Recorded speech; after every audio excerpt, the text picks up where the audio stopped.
All right, hello, hello.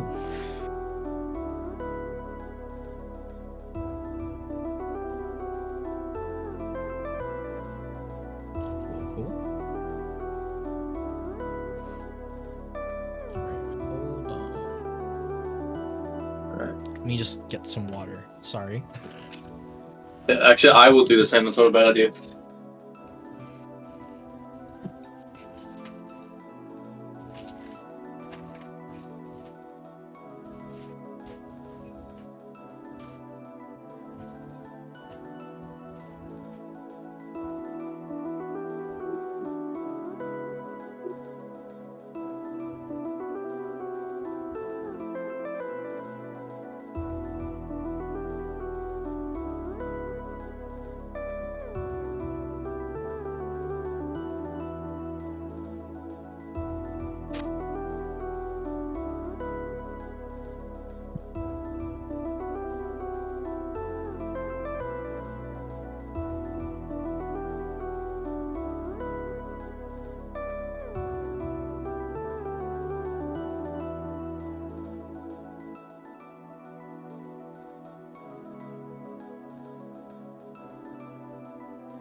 All right.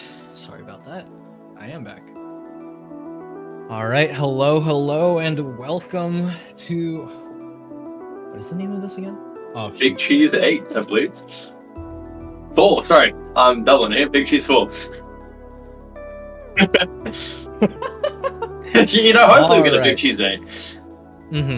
I mean, welcome to the Big Cheese 4. I am Anti. I'm so sorry I wasn't able to join y'all for Orca Finals, but, I'm super happy to be able to be here, and I'm joined today by the wonderful Frost and Pyro. Hello. All right, so we're going to be starting things off here. All right, so winners quarters, we're going to be starting things off with, I believe this is Red Chains versus Kit. That would be about right. Absa Crag, not something you see a lot of here. Not many Absas. If any, usually they're secondaries. Yeah, I mean, even on that part of the world, honestly, there's only so many Absas around, and the first one that comes to mind really is Nionoha, but it's just kind of far and few in between to find. But either way, starting things off on Jules Vale should be an interesting go. Yeah. Red Chains just controlling the center of stage. Red Chains, we've seen so many times before, such a dominant crag, and came bursting onto the scene with just a very different sort of playstyle that we weren't used to in crag, after having Handman for so long being dominant.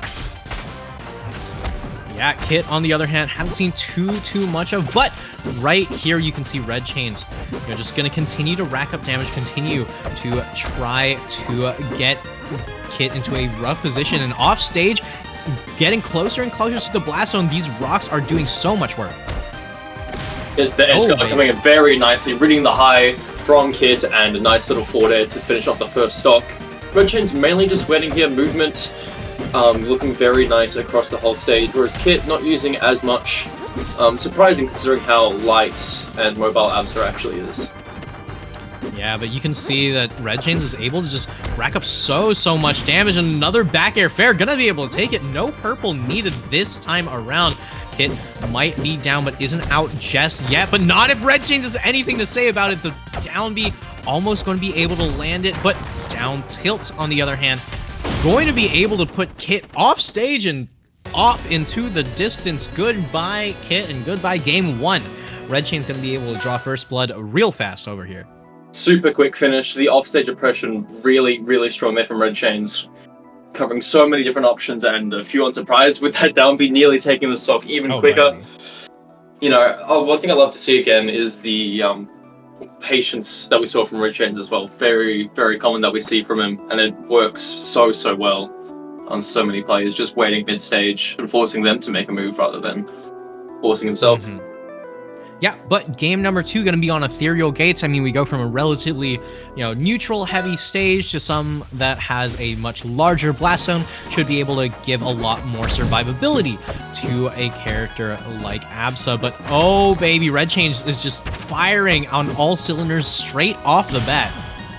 Oh, it actually will be an SD off the very start. Very unfortunate not being able to get out stages quickly, but Red Chains not even showing any mercy, going straight at it again, racking up already nearly 100% on the second stock.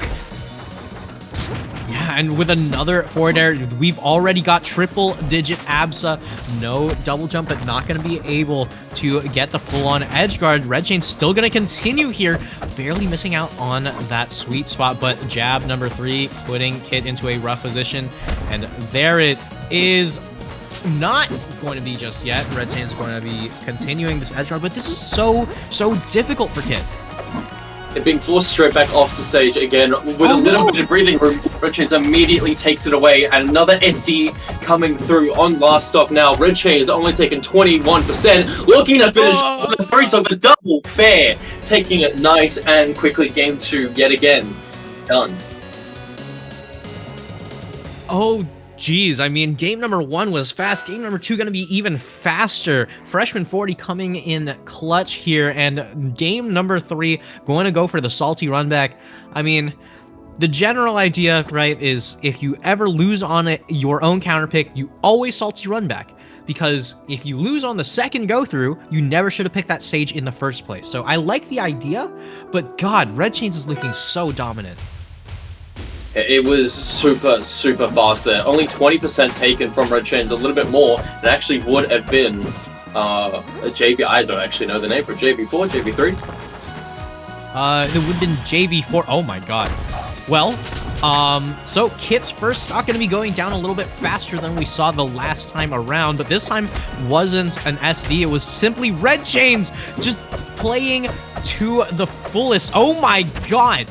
Red Chains is just going to continue with this combo, just going to continue to rack up so much damage, and there's so little that Kit seems to be able to do here. Red Chains just seems to have the disadvantage of Kit on lockdown. We saw the down up smash read from the roll. Super well done to get another quick stock off of Kit. Now we're on their last stock yet again. Only 50 seconds in the game. Red Chains isn't letting up the advantage state. Neutral, we keep going back to neutral, but Kit doesn't seem to be able to find good enough advantage to take a stock. Yeah, but Red Chains is going to be taking a lot more damage this game around than we saw before. Kit might be in a little bit of trouble here. Back air has Red Chains off stage. Thunderline not going to connect. And right now, one up air looking for another. Kit starting to get Red Chains up to that kill percent. But the tried, the true, the classic, the forward air from Red Chains to seal it all out before Kit has a chance to think about what option they could take. Flying across the stage, very nice way to close out the first set of the day. Alright, next we will have Wakizashi versus CTK. Waki, a very well known and loved Rasta player. And CTK come in a little bit more recently, first seen in the most recent AMI season actually, with an explosive entrance, nearly making it to Grand Finals, or did actually make it to Grand Finals in one of the qualifiers. He's, I think, a great debut tournament, so let's see what they're able to do here against an actually AMI's graduate. Yeah, I mean, no worries. We're just gonna be working on, the classic Rivals stream moment where it's like, hey, we gotta get your replays all in order, but either way, it works out just fine. But Man, what an explosive first set of the day. I mean, if you're piggybacking off of that one, it's a little bit difficult to follow that performance up, no? Oh yeah, it's super tough. Very, very quick and efficient from Red Chains. I mean, that's what Red Chains has always done. I was mentioning the patience and willingness to wait in neutral, but at the same time, you can't tell that the game is going slow. As soon as advantage is taken, Red Chains makes Crag almost look like a lightweight with how quick the combos come out. Yeah, but, you know, Crag, a very, very good combo character. Speaking of which, Raster, also an incredibly good combo character, but so is Zetter. Both of these characters die at the slightest touch of death. So right now, starting things off on Tower of Heaven, a relatively neutral stage between these two characters. The question as to who's going to be the one coming out on top. You know, absolutely explosive style of match on our hands here. I think where CTK succeeded so well in the first anime qualifier is, again, that combo game. So I'll want to see how they can go against a character that dies so quickly. Will we actually see a touch to death in this match? Yeah, maybe. But, you know, you can see Waki going for the continued dash dances, just trying not to commit too hard here. Meanwhile, CTK already looking for it all, firing off the up strong. Not going to be able to get it just yet, but you can see that they've got blood in their eyes. They just want to get every single little option, but Waki going to be the one drawing first blood. Don't quite think CTK was expecting to clap that early on, enough to actually take the stock there. CTK answering back with an up strong of their own, even though on fire, not enough to kill the bird just yet. Wings are still flapping, but how much longer? On the off stage now, CTK sort of lets Waki back on a little, not too much oppression in the edge guard. Yeah, I mean, you can see right here, Waki with one whiff punish, gonna be able to turn that one into a kill. Might be sitting at triple digits, but it's it's Waki's game to lose here. CTK is just trying to find a way how to seal out this stock, and it's not quite working out. Well, there we go. Drop forward, it will be enough. The sweet spot so strong, enough to kill Waki at just under 100%, or just over, sorry. But Waki unfazed, still pushing as far as they can in neutral. Got the stock lead here, trying to make the most of it. Building CTK up to near 60%, and we're seeing yet another edge guard from Waki. CTK not even able to land yet. Put in the air, and the sweet spot clap off the top to finish game one. Yeah, and Waki is actually going to be delivering. And I mean, I was saying, it's a hard moment when you have to follow up on that first set, but Waki seems to be delivering anyway. And game number 2 going to be going over to Endless Abyss, a statement stage. It says, my ground in neutral is better than yours. Considering that CTK's only kill on Waki that game was from the plat drop fair, I'm not 100% certain how good of a decision this stage was.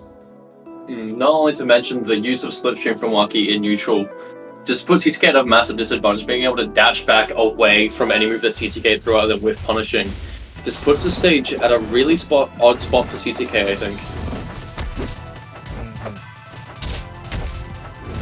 Alright, but you can see right here, right now, Waki just going to continue to rack up the damage. CTK, on the other hand, getting the upper hand, and an early upper hand into Raster in terms of percent means that you can force Raster to approach, and that's huge. Yeah, the moment you can get stock off this bird, the better, because the comeback potential of Raster is so strong. CTK is probably looking for a nice early stock just to give themselves a little bit of confidence and less worry for the later stage of this game. But Waki, even though was in a deficit, is looking to make that an advantage of their own. Oh my gosh, the up B off the top to finish off the first stock. Beautifully done. Yeah, and every single bit of that started off of one parried fireball. And I mean, that fireball was crouch canceled, and Waki still managed to get the punish, but a down strong to punish the missed edge cancel, and CTK is still in this 59% and counting though, and Waki looking to reset that down to 0. And there we are, taking 5 extra percent from that fire pool, as Waki just going to continue on this onslaught. Might have dropped one stock, but not looking to drop the game. CTK still alive and still in this, but not for long. The neutral special enough to catch CTK off the top, even in the slipstream, slip them all the way to the top of the blast zone, and that will be CTK down another game. 2-0 in Waki's favor right now. again, you were saying how Red Chain's put on such performance at the start, but Waki's putting on one of his own beautiful combos we're seeing coming out here. Yeah, and CTK, he's going to drop the Zetter here. He's going to say, you know what? The Zetter's not working out. You know, I'm throwing out a lot of kill opportunities, but they're not quite landing. So instead, you're fighting air with fire, you're gonna fight air with air. And CTK is going to be swapping off into the Palm, and he is going to be trying to make a comeback on Spirit Tree, stage that really brings those Blast Zones close together. And with such a powerful forward air with Palm, that puts those Blast Zones as such a big threat, especially for such a lightweight. While Kizashi, no fear, carrying all the way to the top again. Might have dropped the combo briefly, but was going at it now, resetting back into neutral. Yeah, and you can see Waki with the Slipstream on deck going to be able to continually whiff punish. Palm, one of those characters that just really struggles to find approach opportunities, but Waki not finding any issue with that at all. And also, you know, very, very known to be willing to just not approach if not necessary. So CTK right now going to be able to get one hit with the Vince, but not going to be able to lead into too much more. Yeah, although another Vince will come out and it will be the up hit. There we go, 70% only. That was all it took for Waki to go down to the first stock. CTK is probably very, very aware of the kill potential on the bird. And if he can just keep using that up air on this sort of stage, it could actually be rather difficult for Waki. But again, Waki showing absolutely no hesitation when it comes to running into this character. Yeah, but you can see, you know, CTK trying to survive, but Waki just going to continue with that onslaught of aerials. And right here, the down B just barely going to be missing out, and CTK now on the back foot as Waki lands another down B here with the Slipstream, going to be continuing this combo, but one drop doesn't mean the end for Waki, but it might mean the end for CTK. You know, they say it's not about how many times you fall, it's about how you get back up. It's not even like Waki's giving him a chance to get back up, he's picking him up just to hit him again. CTK actually getting the advantage. What a trade-off there for CTK. In a dangerous position right now, though. Could CTK actually find a way to get off this stuff? So it doesn't look like it. The neutral special off the top. Enough to take game 3 in a very, very nice fashion.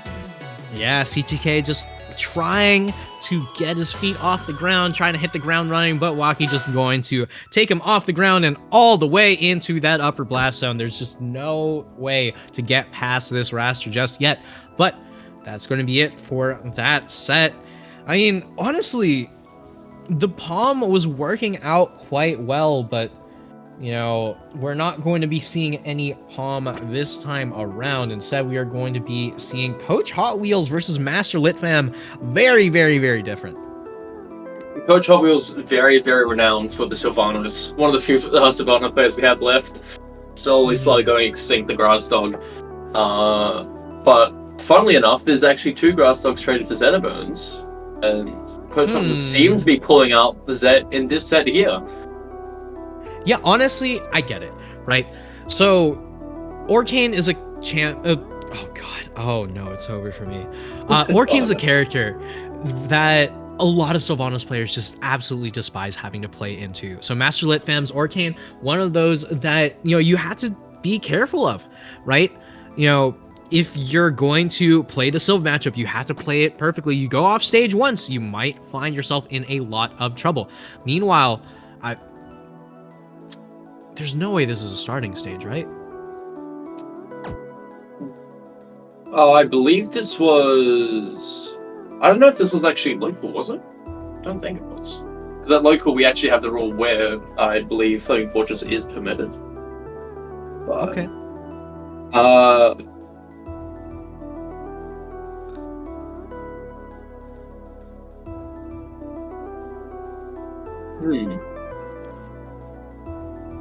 I mean, if they went to Blazing as their starter stage, that's where they went. So very interesting way to start the set, but it's going to be Blazing Hideout with Orcane versus Zetter, a matchup as old as time. Yeah, I don't remember when we would first see this matchup in tournaments many, many years ago. First one that comes to mind is seeing Zaro versus Oh gosh, of course I forget the top player's name. Keikasop. There we go. Yeah, I mean, Zara versus Keikasol's definitely one. We also see stuff like, you know, just Ralph playing against LBO. This has been around since early access. But right here, we're seeing something that's very different and not something that we're used to seeing. Coach Hot Wheels on the Zetterburn, I haven't really seen it that much from them, but it makes sense in context. The edge cutting here from Master Litfam that was going super strong, finding such a nice little kill there with the down smash coming out so quick. But just the back airs was so oppressive with Coach Hot Wheels trying to recover off stage there. Yeah, but you can see Master Litfam just going to continue with this onslaught of normals, but Down Strong not going to kill just yet, as right there, Master Litfam going to just try to fight. What in the world? Okay, never mind. Master Litfam does not have a single thought going through his head. The only thought is, what is the funniest option here? And God, it is working. Yeah, that describes Master Litfam not only as a player, but as a person so well, being in DC with them before. And that's exactly their game plan, and they make it work so well. It's the sentiment, if I don't know what I'm doing, my opponent doesn't know either. You know, the art of war, as right now, Master Litfam just looking for... I don't even know what's going on here. What? I think Coach Hot Wheels is lost in the confusion as well, just standing in place, just thinking, maybe I can get this. I think we might have been handed the wrong replays here. We don't know quite exactly what's going on. If Coach Hot Wheels and Master Litfam is in the chat, please do let us know. But either way, with the game we have on our hands currently, Master Litfam with a very impressive lead, nearly 2 stocks up, and it will be the down smash just sent to the other side. Blazing Fortress, quite a distance, a little marathon that Coach Hot Wheels was just sent across. But here, Coach Hot Wheels. There it goes.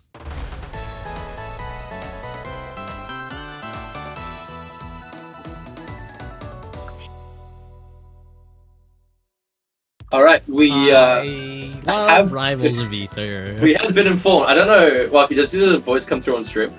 Or is it... Okay, cool. We've just been informed that this is most definitely not the correct replays. I thought this was going to be some absolutely huge brain counterpick from Coach Hot Wheels, but...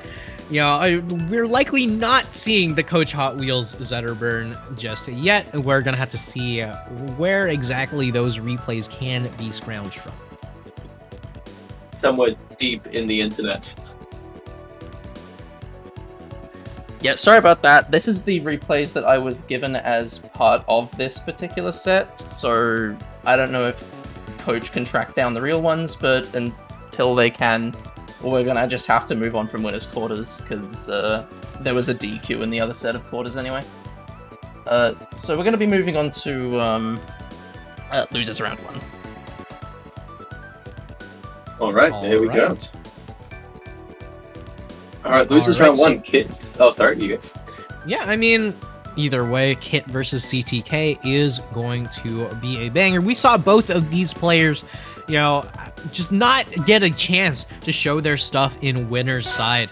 So right now we're gonna have to see whether or not we get, you know, the same, well, like some kind of explosiveness out of these two now that they really have a chance to strut their stuff. Yeah, especially in what seemed to be, you know, games, as you said, where they couldn't really show as much of their talent against some of the titans of the OCE scene. You know, now they really get to show what they can do more now. CTK, again, a very nice combo game in their possession. And I think Kit has some very nice ideas, seeing as, again, we don't have many abysses. It's very much original inspiration they'll have to take from and just, you know, trial and error. So I think we're going to have CTK with not much experience against the Abysser. And I think it could be really interesting, especially with how light Abysser is if the combos that CTK wants to go for will transfer correctly.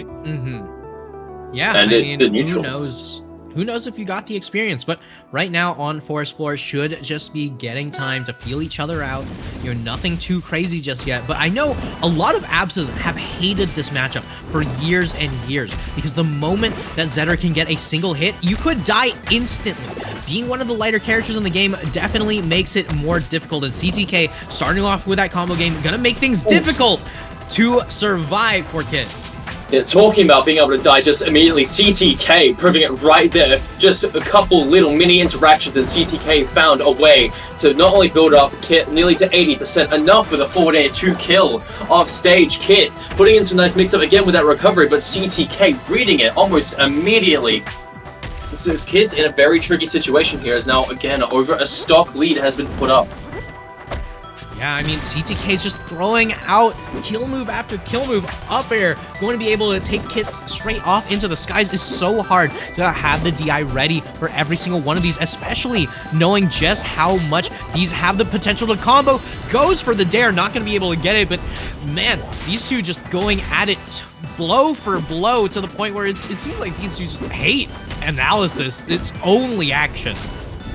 This reminds me of very much like a couple of years ago, the OCEC, where it was just very much everyone, you know, scrambling to get ahead on each other and doing some really interesting stuff. Reminds me very much of that, both of them having a very nice little explosiveness, CTK, a beautiful combo game, and Kit, very, very nice ideas. No, it's quite reminiscent. It's almost like nostalgia, as if like Obscurity was still here. You know, if we had that, but CTK very quickly just under our noses sniffing the first game out. Yeah, I mean, Obscurity might not be here, but neither is Kit after game number 1. Oh my god. CTK going to be able to take that with a 2 stock. And game number 2 on the Ethereal Gates. This seems to be a favorite for Kit, honestly. Yeah, there's probably been something, there's a little game plan they have here, probably some sort of win streak or something that they very much prefer with this stage specifically. So maybe some of the movement options that they have with, you know, using the up B mid stage to dash around a few combo leads with the platform. You know, I reckon Kit might be able to show off some more interesting stuff on the stage here against CTK. But I mean, there's only one way to find out, and that is going to game number 2. Yeah, Ethereal Gates does give you a lot more room to survive. I mean, especially against a character like Aether, who just kills you immediately. It could be exactly what Kit needs, as very clearly a comfort pick. Being able to set up very nicely with the held down B there, the cloud going to explode in CTK's face, and Kit is taking full advantage of it right now. CTK manages to find a way out of the combo, taking advantage. And now just playing it, not forced, trying to rush against the Thunderline there, although still getting caught anyway. And Kit nearly finding the kill with the up air.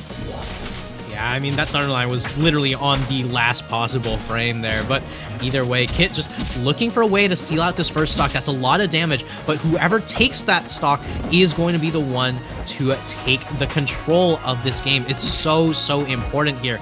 But right now, CTK, you know, known for just throwing out multiple options to kill on repeat, but no, Kit not gonna be able to do it.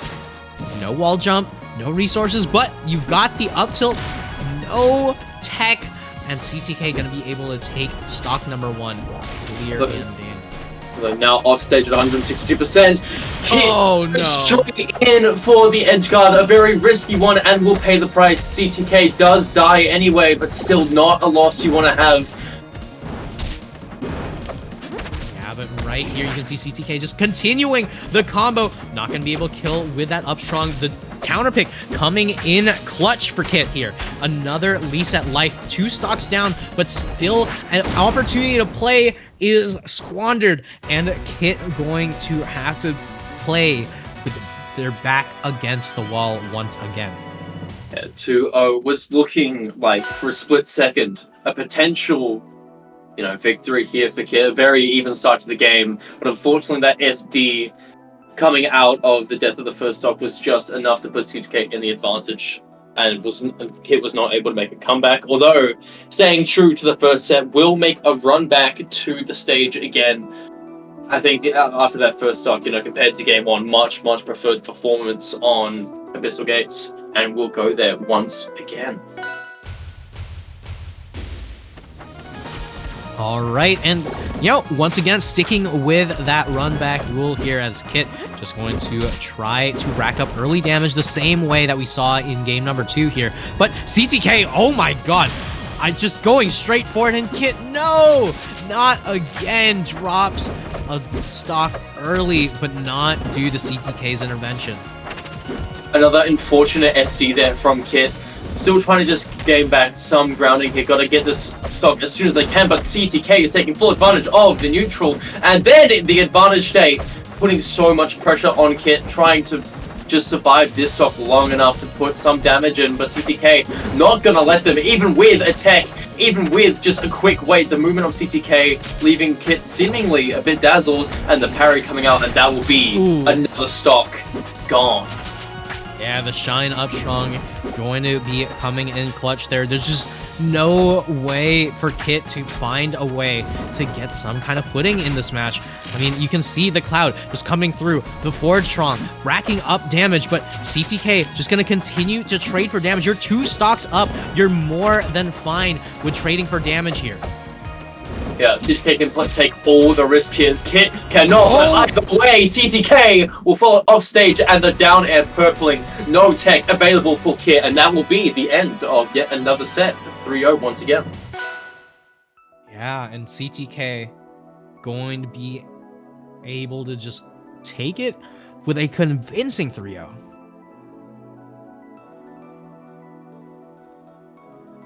All right, and so because of the DQ, we will be going back over into winner's side. And we got Wakizashi versus Red Change. I'm pretty sure these two have faced before in a major of some sort. So I could be wrong on that, but either way, both players are very familiar with each other. We have net play. The two will have played quite frequently. I don't know how they face against each other, so this will be an interesting one for me. Very, very quick, explosive Rasta versus Red Chains, who is much slower but still has that same level of explosiveness with the Crag. I mean, only time will tell just how things do develop. But here we go for game number 1. You're going to be starting things off on Julesville, keeping it relatively neutral, nothing too crazy for either of these characters just yet. I mean, Raster Crag is a matchup that I know, like, okay. So, speaking from experience, right? Playing a matchup where everyone's like, oh yeah, your character definitely wins this, does not illustrate how difficult it can be to be completely consistent with the matchup, right? So, you know, while Raster does have the advantage over Crag in this matchup, you cannot sleep on Red Chains here at all.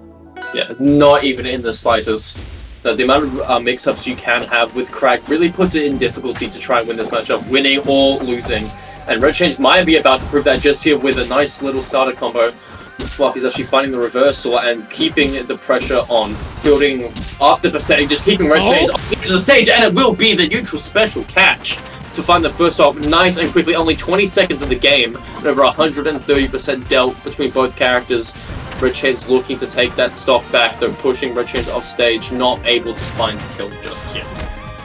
Yeah, and Waki right now just going to continue to try to rack up damage. I mean, right here, you got the Nairs, you got the Slipstream, you got the Upstrong from Red Chains. A beautiful reversal with the Crag, but Waki right now has the Crag off stage, and one teched up B could turn into disaster. Slipstream on deck, though, and Waki with the downbeat trade has the Crag in trouble.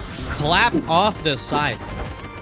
Yeah, there was that one trade there that very much was in Waki's favor as Red Chains kept off stage, and then all he had to do was wait for the right opportunity, managed to snatch it, managed to clap back and keep Red Chains down a stock below.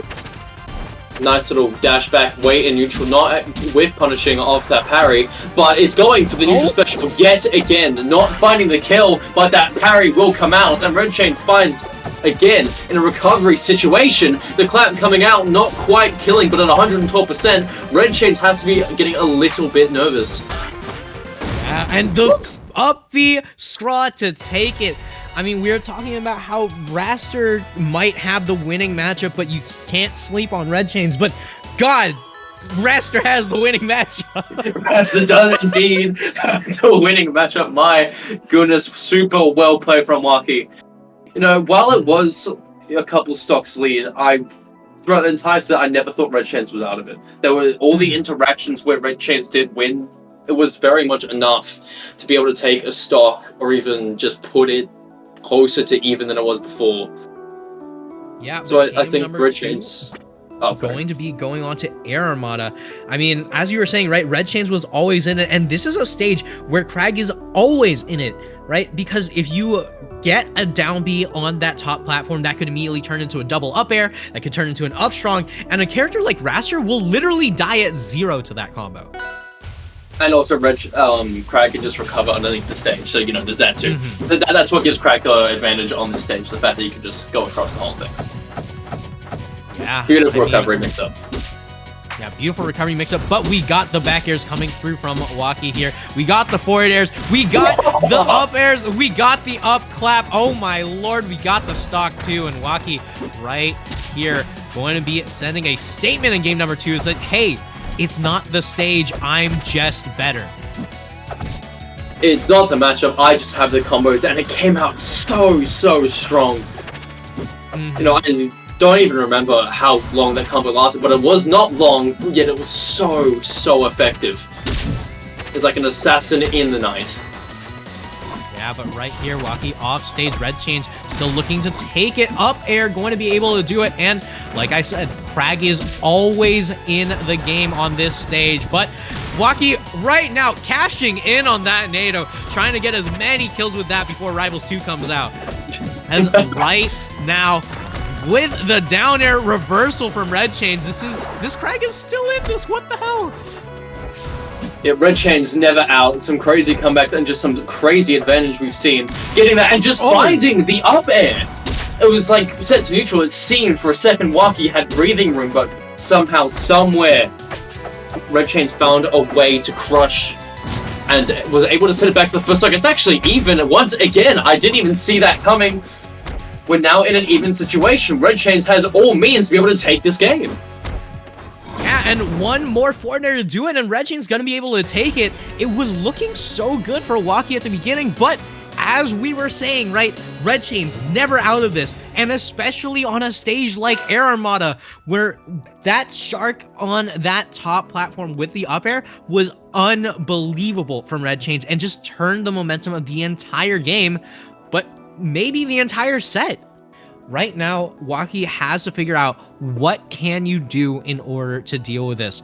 And a stage like Forest Floor, much more neutral interactions available before an insta-kill, should be able to deter a little bit of that crazy, you know, reversal options from Red Chains, but this still has relatively close blast zones. That top blast zone still wants to come down and give you a hug. What a cold embrace it will be. I don't think anyone really wants to find themselves here, but both of these players keep sending each other to it. No, I think we actually found almost all kills in that set were to the top blast zone. And Waki's actually looking to repeat that statement. Oh! The neutral B killing once again. Going off stage, Man. just waiting. Man, Waki is gonna miss having that NATO in Rivals 2, but either way, right now going to, with the parry, the second parry, oh my god, Red Chains is gonna throw it out once again. If at first you succeed, do it again, because why not? Yeah, if it's not broke, don't fix it. Both Testment's actually part of these players. The amount of up air kills and neutral special kills we've seen from both players has been astronomical. Unfortunate miss on that latch drop there, but Waki just going to continue to run away with this percent lead. Beautiful air dodge from Red Chains to avoid that, but not going to be able to avoid the down tilt up B. But who gets the kill? It is still Red Chains. The double follow-up with the fair, not quite yet to avoid it, but Waki, even though just losing the stock, in a disadvantage right now, is using it as a means to try and clap back as quick as possible. Don't give Red Chains any opportunity to recollect, don't give any opportunity to try and set up the next stock. Waki will find it and just throws the rock across the stage as a nice little present. Yeah, beautiful clap across the entirety of the platform. Would have caught on any possible, you know, tech roll option, but Nair Upstrong not quite going to connect. Red Chain's still going to be able to find it with the fair, though. They're killing off the top right corner. Very, very nicely done. Again, super close game. It was actually, didn't seem like it was anyone's favor the whole time. These two players just able to find a way to keep it nice and close. the game's just in their grasp, but Red Chain's pulled out another one, 2-1 right now for Wakizashi. Waki has to find an answer right here, right now, or that will be greeted by the loser side of bracket. Yeah, and Treetop Lodge, definitely an interesting decision here. I mean, it makes sense for Waki, right? A player who's been going for so many vertical kills, but Red Chains also will benefit from it in the same way, right? Especially with this Crag, with so many upstrokes as a reversal, it's going to be a crazy, crazy game no matter what. But Waki, with winner's side life on the line here, needs to find some sort of respite. But Red Chains right now not looking to give Waki time to recollect himself. Not at all. I mean, the double jump mix-up, just waiting for the parry, and then just punish it immediately with the down air. Looking as a nice little opener, but Waki, with another opener of his own, will crack open the can. That is Red Chain's first stock, with yet another neutral special. It will be missed, most dearly. That it will, but you know, now that the NATO tax has been paid, Red Chain's trying to figure out how to get back into this. We've seen this before, right? You know, the Crag goes down to a NATO super early on and then still finds a way back into it. So right here, Waki has to be super careful to not drop this lead, and Red Chains just needs to still look for those openings the same way he's been looking for it this entire set. And getting a lot of parry punishes here as well. Like just waiting for the parry to whiff, and then Red Chains takes full advantage of it, seeming to get Waki, seeming a little bit afraid of the Crag. Fair enough, such strong hits. Oh! With a whiff like that, upstrong not quite killing, but it puts you in a very, very tricky position, and it will be the upstrong yet again from Red Chains to finish off Waki's second stock. And Waki right now in a bit of trouble. Another aggressive slipstream going to be getting punished here. No jumps! And there it is, an unfortunate SD as Waki gonna drop into the lower blast zone and the lower bracket here. Red Chains with a 3-1, but the furthest from a convincing one. That was so unbelievably close every single game. No, that did end up being through. I think it's fair to say that was a 3-0, but it was close. Like, that was super well played. It was even closer than a 3-0. It was 3-1. It was 3-1, yeah, it was. And again, you can always argue, hey, that was a 3-1, but it was close. It was close. It was so close. But either way, going to be moving on to the other winner's set. I do believe it is Rendered Spy versus Coach Hot Wheels, who did end up taking things over Master Litfam. It was, in fact, not the Zetterburn counterpick. It is the Sylvanos we know and love, but Rendered Spy, hashtag not my TO, going to be donning the gloves once more to pilot that Ori. And Coach Hot Wheels with the Grass Dog here. I don't fully know how Coach Hot Wheels handles against Ori's. Last time I would have seen them against an Ori was against Wyberry, actually, in the Ami's finals, where they actually powered their Sylvanos to a victory, but Rendered with the Zenix experience comes in from that little bit of an advantage point, a higher grounding against Sylvanas, and we know how it is when you have the high ground. Yeah, I mean, only time will tell how it does develop. I do know Render's not a huge fan of this matchup. Ori versus Sylvanos is one of those matchups where it's very doable, but it's also very frustrating because you have to play a certain way and you're not really able to play the way that you want to. So it's a question as to, does Rendered play to, you know, continually plat drop onto the Syl from that 45-degree angle? Coach already looking to punish that playstyle though. Yeah, especially with only one platform will be a little bit more difficult, and being able to just jump and get the forward air. Rendered is placed in a bit of a tricky position in the stage, but might be able to make it work as they are right now, catching the recovery and sitting right back off stage. The edge guard super strong right now. Finding the dash, and we finding the first kill. Might be whiffing the forwarder, but found the read of Coach Hot was jumping into it.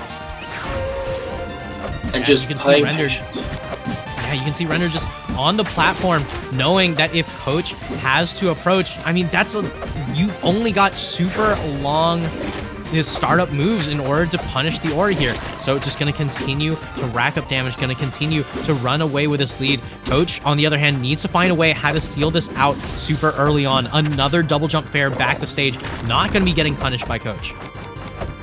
No punishment necessarily coming out. Double parry, actually, both players looking to catch each other out, but it will be the way from Rendered Spy and the forward smash, sorry, forward strong to catch Coach Hot Wheels out. Not enough to get a kill. Coach Hot Wheels actually finding a way to catch it in the blender and actually manages to find a way to blend the stock out of Rendered Spy. Yeah, I mean, Rendered going to be going down there. Unfortunate SD, I'm guessing, was holding the B button and a little bit too long, so might have been in sign charge, who knows. But right here has the opportunity to take Coach off the side up here. Not going to be able to do it. Still not going to be able to carry into that blast zone. But with the use of the sign charge, going to look to just keep knocking Coach off stage. But one parry could turn into one stock. Although not quite, the edge guard went on for so long and looked so terrifying with the back is coming out. Would have easily killed Rendered, but Rendered just enough distance. But it will be the up air on the other end of the stage that will be enough to catch Rendered out, although at 163%. It might look scary for the dog that just mowed across the whole stage. Yeah, but, you know, might have eaten a little bit too much grass that time around. Going to be going down with an upset stomach as Rendered going to continue this onslaught. Pulls away with the percent lead immediately, and Coach going to be taking it right back. Taking it right back to neutral, not going for the bite, but in return finds a longer combo, building up a bit more percent onto Rendered Spy. What was actually looking like a very strong Rendered Spy dominant game has turned into looking more towards Coach Hot Wheels' favors, as with the downstream comes out, the DI mix-up, and there goes Rendered Spy. And just like that, Coach going to be able to take game number 1 in a comeback of a game here, as they managed to just fight and claw their way all the way back in. But game number 2, Blazing Hideout. Beautiful counter pick from Rendered Spy here. You know, the biggest issue that Sylve has to deal with is always going to be those plat drop aerials from a 45-degree angle from Ori. So on a stage like Blazing, which is basically plat drop city, you know, you're going to be finding yourself in a lot of trouble as the Sylvanos. All those, the plat drops can come in from nearly, even though it is 45, it feels like they can come in from every single angle. Even though Sylvanos has the benefit of being able to travel across the whole stage, both up and below with the grass, it won't stop the onslaught that could be Rendered's approaches here. Yeah, and Rendered going to be tech rolling in here, not going to be getting punished here, but with Coach off stage, no, an unfortunate SD here, but Rendered's going to take that one right to the bank. It will be cashing in full, and will be cashing in on his advantage to be able to look for even another stock. Not quite getting the kill, super close. Maybe looking for a little bit of a higher thing to try and go for the bash. They're not quite coming out. But speaking of higher, Coach Hot Wheels will send Rendered Spy even higher to the top blast zone, which we've seen used so many times this tournament so far, and getting a kill of their own. Yeah, and you can see Coach just trying to find a way how to start that Soul Blender that we know and love here. Not opting to up B back towards the stage here. Instead, just going to be landing with a forward air. Rendered looking for more opportunities. Not going to be able to do it off of that parry just yet. Not quite funny just yet, although Coach Hot was playing very cautious, fairly so, at 122%. The amount of kill moves that Rendered Spy has is growing by the second. Even up air will be usable here, but it will be the up strong instead to be able to find the kill. Yeah, parry up strong going to be coming in clutch here. Rendered going to look for an opportunity to get back into control here, but Coach now taking 25%, looking for more extra credit, but back air not going to tip her. Yeah, was very close. Just spacing wasn't quite right. Although Rendered will take that full advantage. Not lots of a stock, but it will be the lost bash that could be some issue here, and it will be the lack of height that sends Rendered Spy down even lower.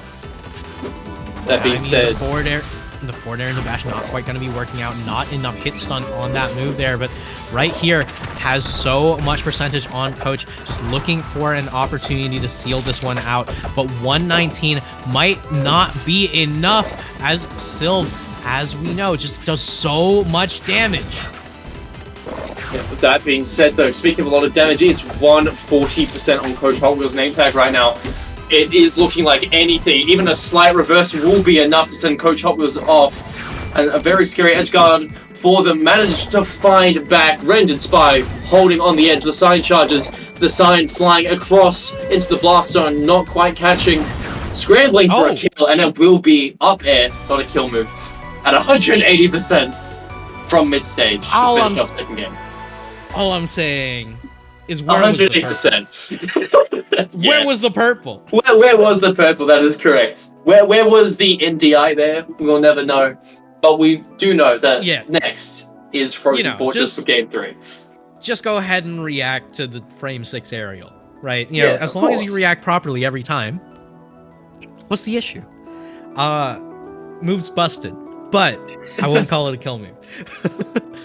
Either way, Frozen Fortress is where we're going to be going to next. This is one of those stages where it's going to be very, very up to the Sylvanos as to what their comfort picks are. And I've seen Coach playing on this stage a decent amount. You know, this must be something that's at least of some sort of comfort to them.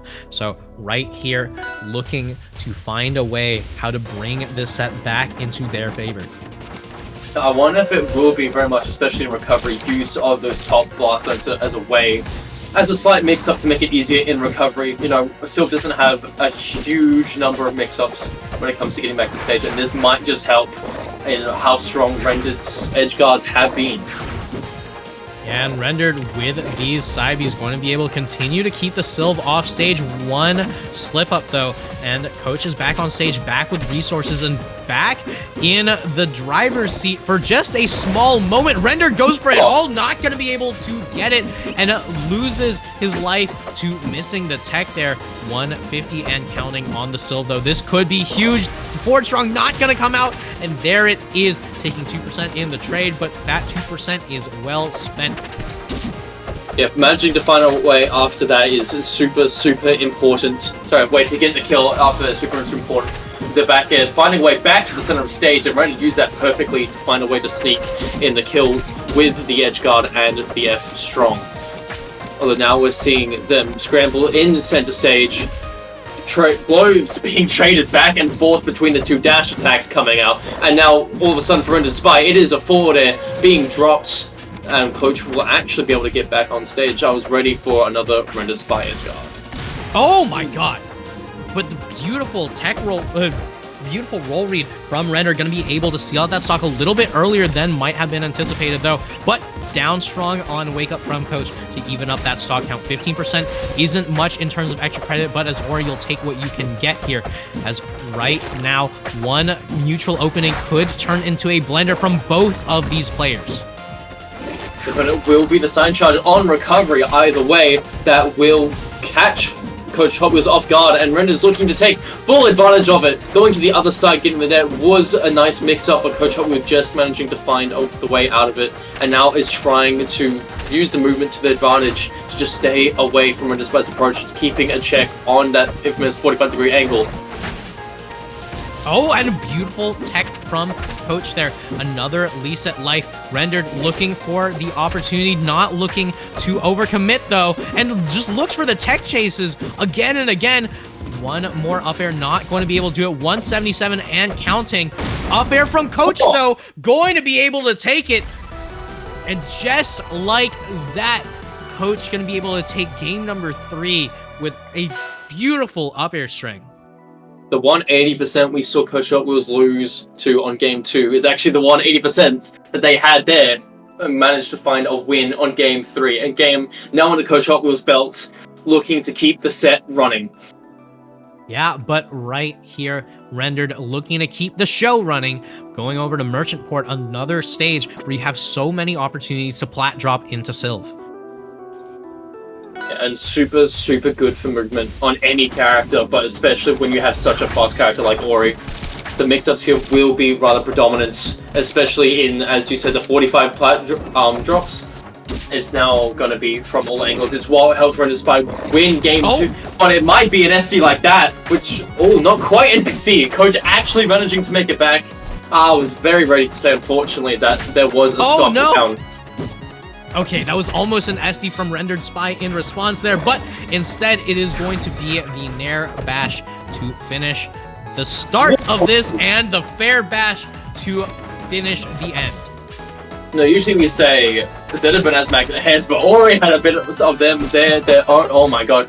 Ori had a bit of magnet hands there. That was a suck in from the Bash, a black hole in that actually spits you right back out. Back to center stage, really. You know, it's a great transportation device. Yeah, but speaking of spits you back out, oh my god, the back airs from Rendered. Going to hit again and again and again. Going to reset the percent count for Coach once again. Rendered not seemingly happy about how that last game ended. And right here, Coach trying to keep that unhappiness continuing. But Rendered just looking for it all. A nice little wave dash to get back onto stage and start a combo string, not quite finding the bash. Might be able to get back onto stage and does, finding the reversal. That might be the forward strong sitting nicely off stage. Nearly caught with side. That would have been such a such an awesome way to finish the end. But it will be a purple forward air to find game 2 for Rendered Spy. And Rendered Spy bringing it to a game 5, truly a TO's worst nightmare. The content machine going to be brought over to Air Armada. Now this stage is a stage that I'd actually argue is very, very good for Ori. But it's so player dependent. Players like Rendered Spy aren't very fond of this stage. So I'm a little bit surprised to have seen it open. But here we are, Coach going to be able to play on a stage that, you know, could result in very early fair dare kills, very early up air chains off the top. Meanwhile, Rendered Spy has to look for ways how to chain the Sylph off the side early enough to keep it even.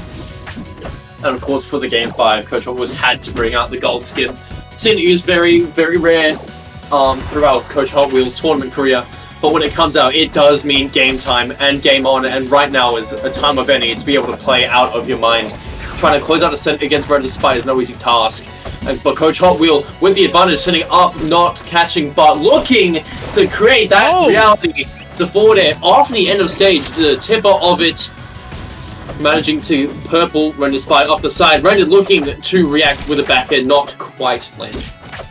I mean, Rendered was looking for the flame reverse opportunity, not quite able to land it, but is going to be able to get the Nair Bash. Not going to be able to kill Coach off of it. Another Nair Bash should be able to do it, though. And there it is, Rendered evening up the stock count.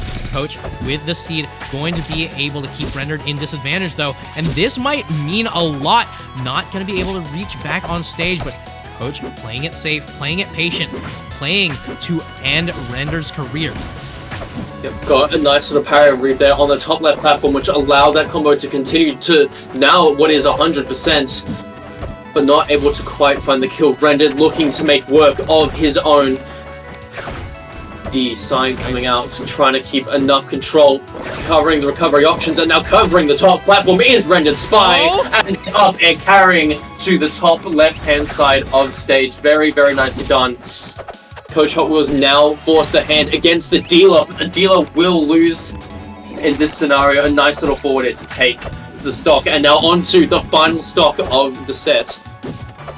Back against the wall for both of these players, hoping and praying that we're not going to see an SD to end it. But right here, Rendered dash attacks Coach off the stage, looking for the rinse repeat edge guards. And once again, Coach in the back end of this. Oh my god, not going to be going for the bash just yet.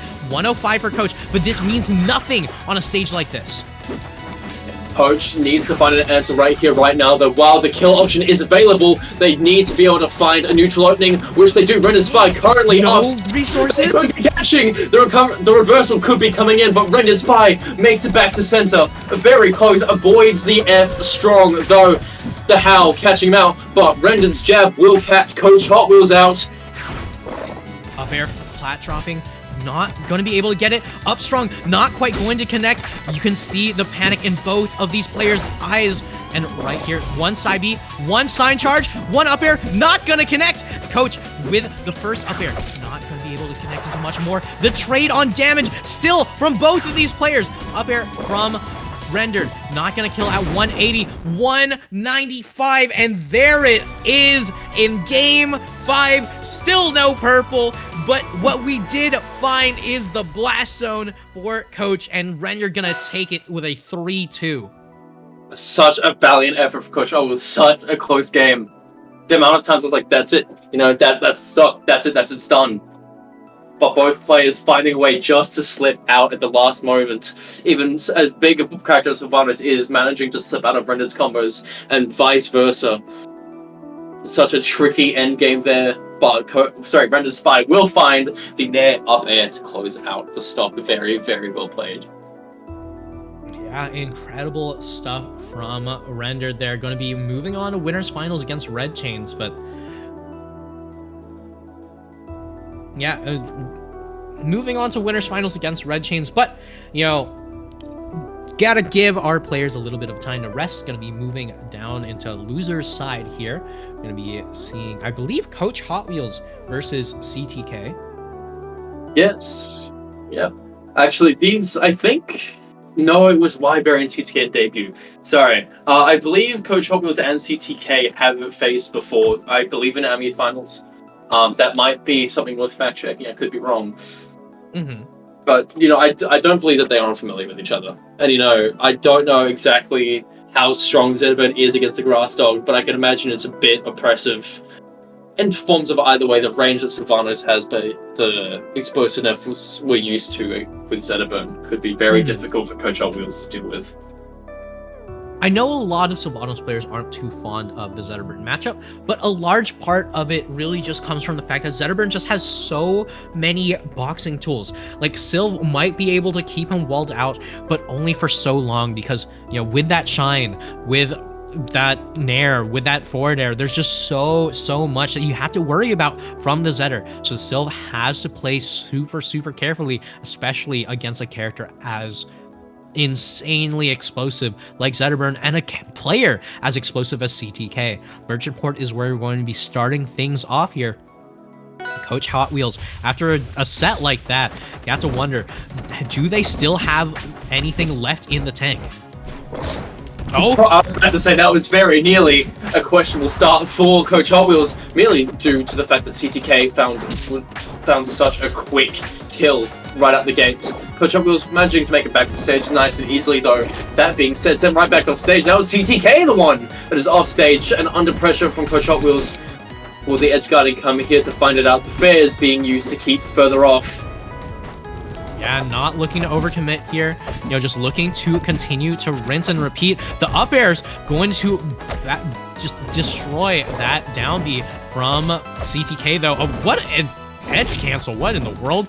Coach is actually just cooking right now. But right here, the only thing cooking is still CTK. Hold on. Well, cooking was definitely the strong from CTK there. Not quite finding its audience, though. But the up air will finding CTK into the upper blast zone. And at 120% though, CTK will be looking for a very near kill. Yeah, but right here, one up tilt to start up that Syl Blender. We can see the continual tech chases, but right here, one up strong to take it all, and CTK going to be on the board. Coach now just needs to find a way how to continue this onslaught, how to continue this lead. Upstrong not going to be able to do it just yet. One parry from CTK, though. This is the opening that he needed. Yeah, finding a way to keep the combo going now at 70%. Still on fire is the Grass Dog. The fire is no longer burning, been put out. But Coach Hot Wheels still got to find a way to create a fire of their own. Got to find a way to cook up a nice little kill here against CTK with sending them off stage. Once again, the flower will catch from all the way up top, and CTK put in a strong situation. Out of resources, does back, but no, nonetheless, Coach Hot Wheels will close out that stock with a beautiful down strong. Yeah, that Nair down strong was something that CTK just wasn't ready for in the slightest. But you can see these two just still feeling each other out, knowing that any opportunity could turn into a kill. Shine up strong going to be able to even up the stock count. And once again, Coach Hot Wheels has an edge guard opportunity. CTK, what are you doing? The CTK offstage, but will manage to reverse it. The forward air coming off, not quite hitting the second tipper and trying to scramble, but it will be CTK yet again, who's found off stage. Never mind, actually they're both... No, CTK is yet again off stage. Coach Hot was finding a continuous amount of reversals, and it will be the forward air that will surprisingly kill off the top right. Yeah, I mean, CTK just seems to live for the thrill every single time, just living life on the edge here. But game number 2 going over to Frozen Fortress, a very, very strong Zetter stage. So you have to be very, very careful if you're the Sylve here. I mean, every single one of those platforms could turn into a plat drop opportunity, into a tech chase opportunity, into a kill opportunity. So CTK right now just bring Coach Hot Wheels into his domain. Very ironic considering, it's ice and we got a fire line. But, either way, we're not going to worry about the physics of it here. I don't think CTK is either. Finding a nice, strong opening, 30% off, and continuing off stage again is Coach Hot Wheels, or the CTK dashing back, giving Coach Hot Wheels enough time to get back onto the stage. That might be a stock worth mistake. Back off stage now is CTK. The down air not quite finding the sweet spot nor the kill. Yeah, but right here, right now, CTK still not going to be able to sneak back on stage. Coach is just going to continue with these forward airs. Forward air dare going to get teched here and looking for the backer. Not going to be able to do it quite yet. Still not going to be able to take the stock. But the up air will be. The closest CTK got back to stage was actually when CTK met the stock end. Yeah, but right here you can see Coach in a little bit of trouble off stage. Might be taking a lot of damage. There's the stock. A charge on that down strong from CTK there. Going to be working out this time around. Nothing quite yet. Both players still scrambling, but it will be the tech chase here from CTK that will find a nice little opening at 90% now. Nothing just yet, although as I say that, Coach Hot Wheels is yet again on fire. CTK catching these rolls so often, either with a shine or up strong. Yeah, but right here looks for another shine up strong, looks for the opportunity, not quite going to be able to get it just yet. And CTK with a down strong going to be able to take the second stock this match with a down strong. Coach Hot Wheels now has a bit of work to do over a full stock lead to CTK, but the Howl, unfortunately, will be leading to an SD, and that will be the loss of game 2. CTK taking it on Frozen Fortress. Yeah, I mean, game number 2 over to CTK. Coach needs to find a way how to fire back. On a stage like Julesville, you're going to be able to see a lot more neutral interactions. You're not going to be seeing nearly as much in terms of the tech chasing craziness from CTK, though. I mean, those down strongs were going absolutely insane on the recovery here. So, can Coach just start to ground this line, or, are they going to be getting burned? As we say that, and they start off quite literally on fire as Coach Hot Wheels, again, managing to find a way back to stage. CTK keeps leaving a bit too much room towards the edge, but either way, somehow keeps finding the reversals. That being said, Coach Hot Wheels very much in a lead at the moment, building up to 100%. Going for the down, but not quite finding it. Yeah, but CTK going for a downer opportunity, not going to be able to get it, and that overextension could mean so much in this set. Yep, the up air catching up to 140% now is CTK. The kill options open for Coach Hot Wheels. And it will be the up air again that will nicely catch it. Again, the tipper of that can be super hard to DI. But it will be yet another Howl SD from Coach Hot Wheels. Yeah, and just like that, you can see Coach just in a lot of trouble here off stage, but one parry to start it off, and the Sil Blender has started up. I mean, it was off of one flub from Coach where that stock dropped down, and Coach is going to be able to get right back into the driver's seat, hits the ground running, and it hits CTK right where it hurts. That car was not stopping, nor was the Blender, using it as a way to quickly mix up, and then the down strong coming in nice and strong from Coach Hot Wheels, and now CTK trying to find an opening, but Coach Hot Wheels just very nicely playing evasive around the platforms, in the meantime catching a few hits. And you can see right here, Coach in a bit of trouble. Going to be getting hit by the up strong. Oh my lord.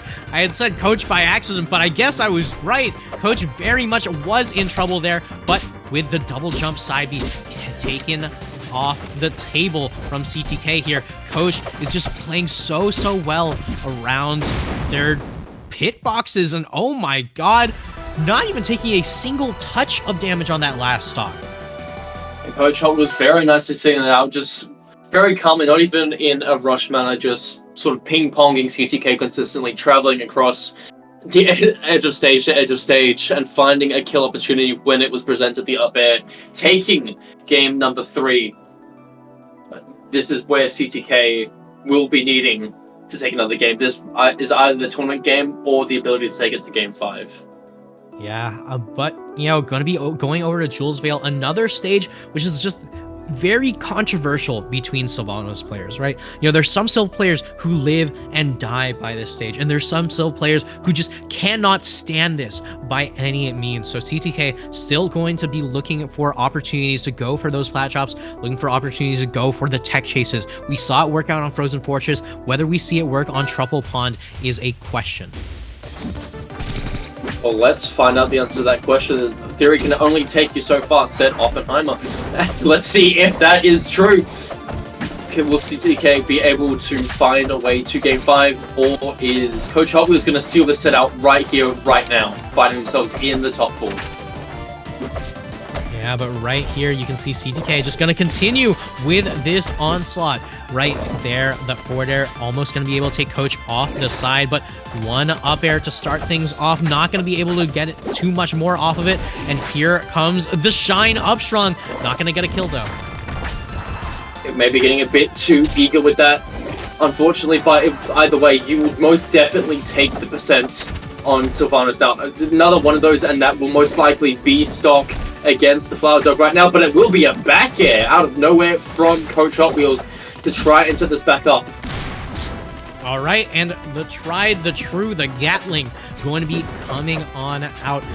Going to make sure that Coach doesn't have an opportunity to get past this, but up tilt, up air from CTK, and one overstep. This could be huge. Coach going to be able to take that one straight to the bank.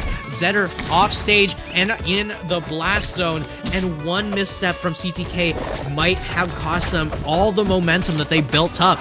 Coach starting up the blender, and this could be dangerous.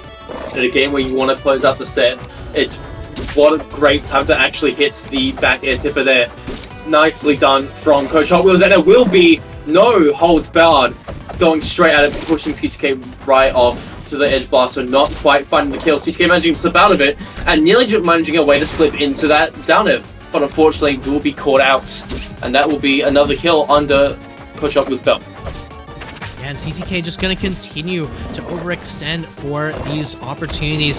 I mean, every single one of them looks so good, and when you hit it, it feels amazing. But the moment you overstep once could mean doom.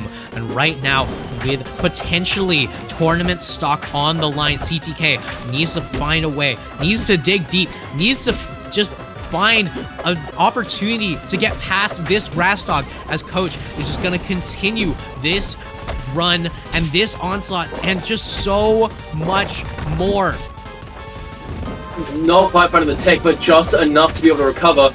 Coach Hot Wheels still manages to stay alive and will catch CTK with the recovery, and now it's just up to Coach Hot Wheels to find a closing statement. Or is CTK gonna be able to find a way back on stage? No, they will not.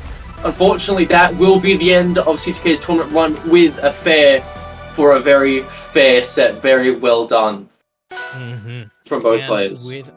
With the third game under their belt, Coach is going to be able to take it in game number 4 as they move on, looking for an opportunity to get that run back against Rendered. I think it's going to be a very, very interesting next set here. We have Wakizashi versus Marcel FM. I don't know what Waki's experience is with the Hoden, but it's an issue because if you mess up in the air, you give the Hoden a little bit of space that the up B can take it all the way just like that. I mean, honestly, Master Lit Fam's Hodan is definitely an interesting pick here. I didn't anticipate this one coming on out. I mean, but I will say, you know, Orcane Raster, pretty rough matchup. Hodan, on the other hand, one of those characters that just plays so well to the anti-air game. You have to understand the matchup intimately if you want to be able to play around it as the Raster, right? So right here on Forest Floor, Waki and Master Lit Fam are going to be going toe-to-toe with a matchup we might not be too familiar with seeing. Yeah, I can't recall any time really I've seen this matchup play out, so this will be a first for me, and maybe a first for these two as well, but let's see how they adapt to each other's playstyles. Again, Master Lit Fam, very much a, hey, what's funny in this specific moment, and Wakizashi, hey, I want to end this game right now kind of play. Yeah, I mean, right now you can see Waki just going to continue to play it a little bit patient, not going to do anything too crazy until it is time. You know, playing that high impact style. And right here, one aggressive slipstream going to get massively punished, but one parry with a huge amount of damage on the punish. Yeah, and even though being sent off stage, Waki finds it very, very quickly back on and is looking to put more numbers in against Master Lit Fam, and it will be another clap off the side stage. Very, very nicely done from Wakizashi, and looking to continue going. No patience, just looking to finalize the stock then and there. Already 50%, but it will unfortunately be an SD from Wakizashi. Yeah, and Waki going to be taking 3 stocks already, but the game must continue. Going to be getting grounded over here, and right there, up B not going to be able to connect here. I mean, you mentioned Coach by accident earlier, but right now, Waki is trying to make sure it is no accident, trying to make sure that he is going to be fighting Coach immediately, and this Hodan pick doesn't seem to be working out as much as Master Lit Fam had wanted. Would the Orcane have been better? These are questions that you can ask after the game is done, because for now, Master Lit Fam is looking to take the final stock. Well, sorry, took Wakizashi's second stock and is now leading it to a final, although at 140%, as we just saw, it can take a very, very quick reversal to be able to find the win of Game 1, but Waki won't let that happen. The clap, again on the left-hand side of stage, to take the final stock of Game 1.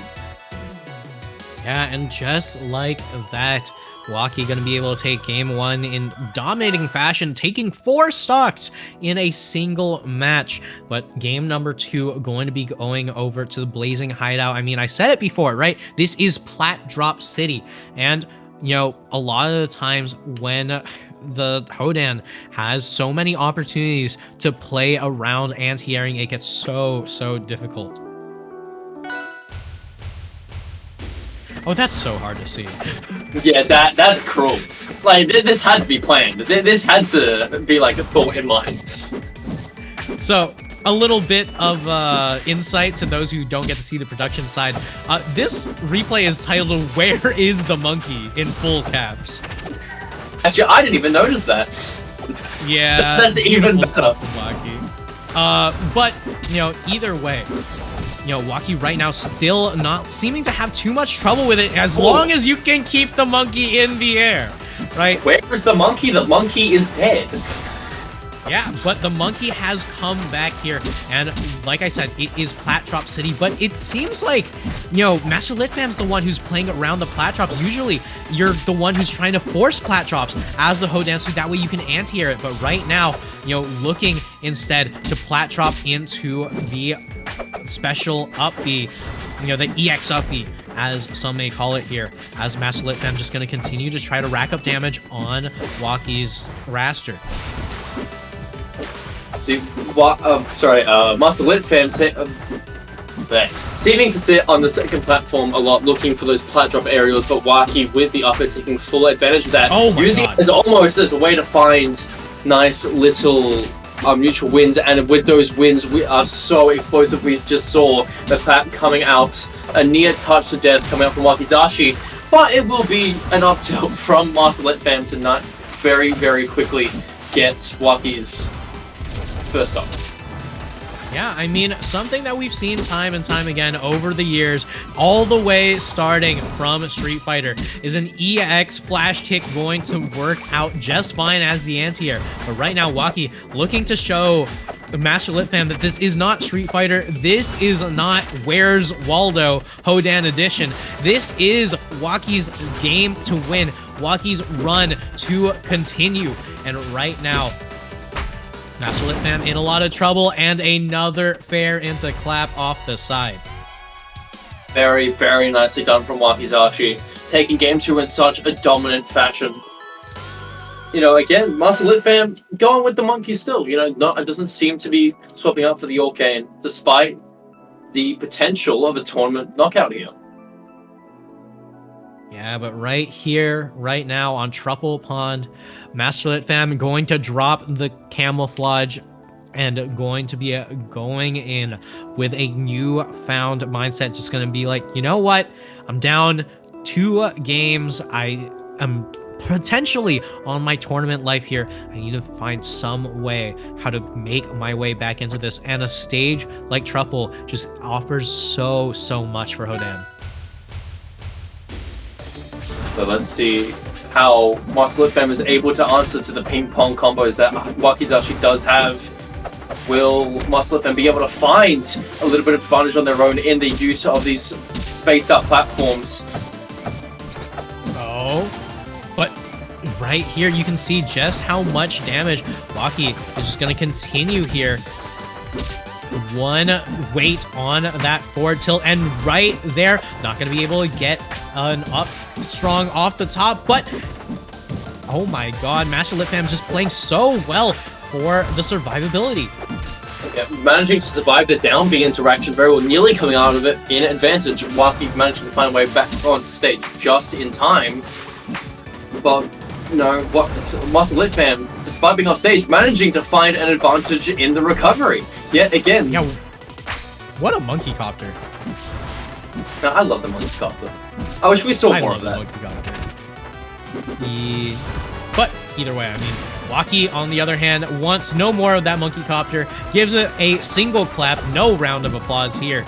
But right now, with the Nair trade, the biggest GameStop trade of the year, as Master Lit Fam is going to take that trade any day of the week.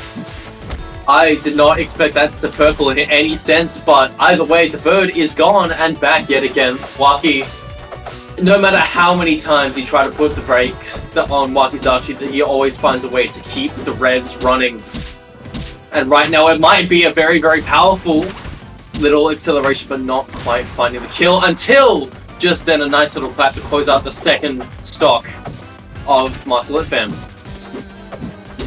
Yeah, and you can see Waki just gonna continue to try with these forward airs, with these up airs, with this clap, just rack up so much damage, but can he net the kill? Master Lit Fam still looking for a reversal opportunity.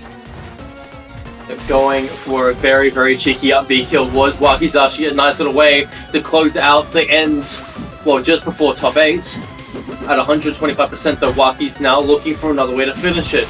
Master Lit Fam is very, very nearly at kill set, and yet the recovery mix-up we've seen from Master Lit Fam this set have been absolutely incredible, but the catch with the up B even more so, closing out the set just like that. Just like that, and Wakizashi going to be taking it with a swift 3-0. Very, very nice done, and we'll now move on to fight. As I said before, Coach Hot Wheels will be moving on to fight for the top 3 placements. That will also be decided Losers finals by the upcoming Red Chains versus Rendered Spy set. The two R's going against each other. But, either way, I do believe that is it for our block together. Yes, it will be. Well, I mean, I will say, it's always been a pleasure commentating with you, Frost and Pyro.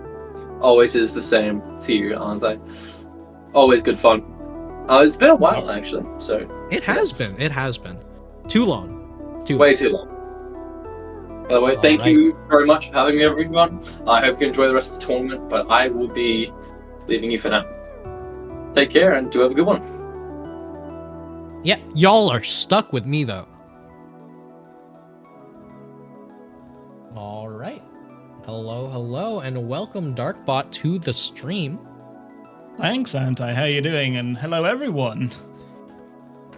I am exhausted, but I am hoping that everyone is less exhausted than I am. It is almost 1 a.m. Oh, wow. Well, it's always a pleasure to have you join us for these, and it's a pleasure to be back here with you. So I hope I can inject some energy and help us get through this exciting top 4. So this is the second top 4 I get to commentate, and with you as well, no less. So seems like it's a regular thing now.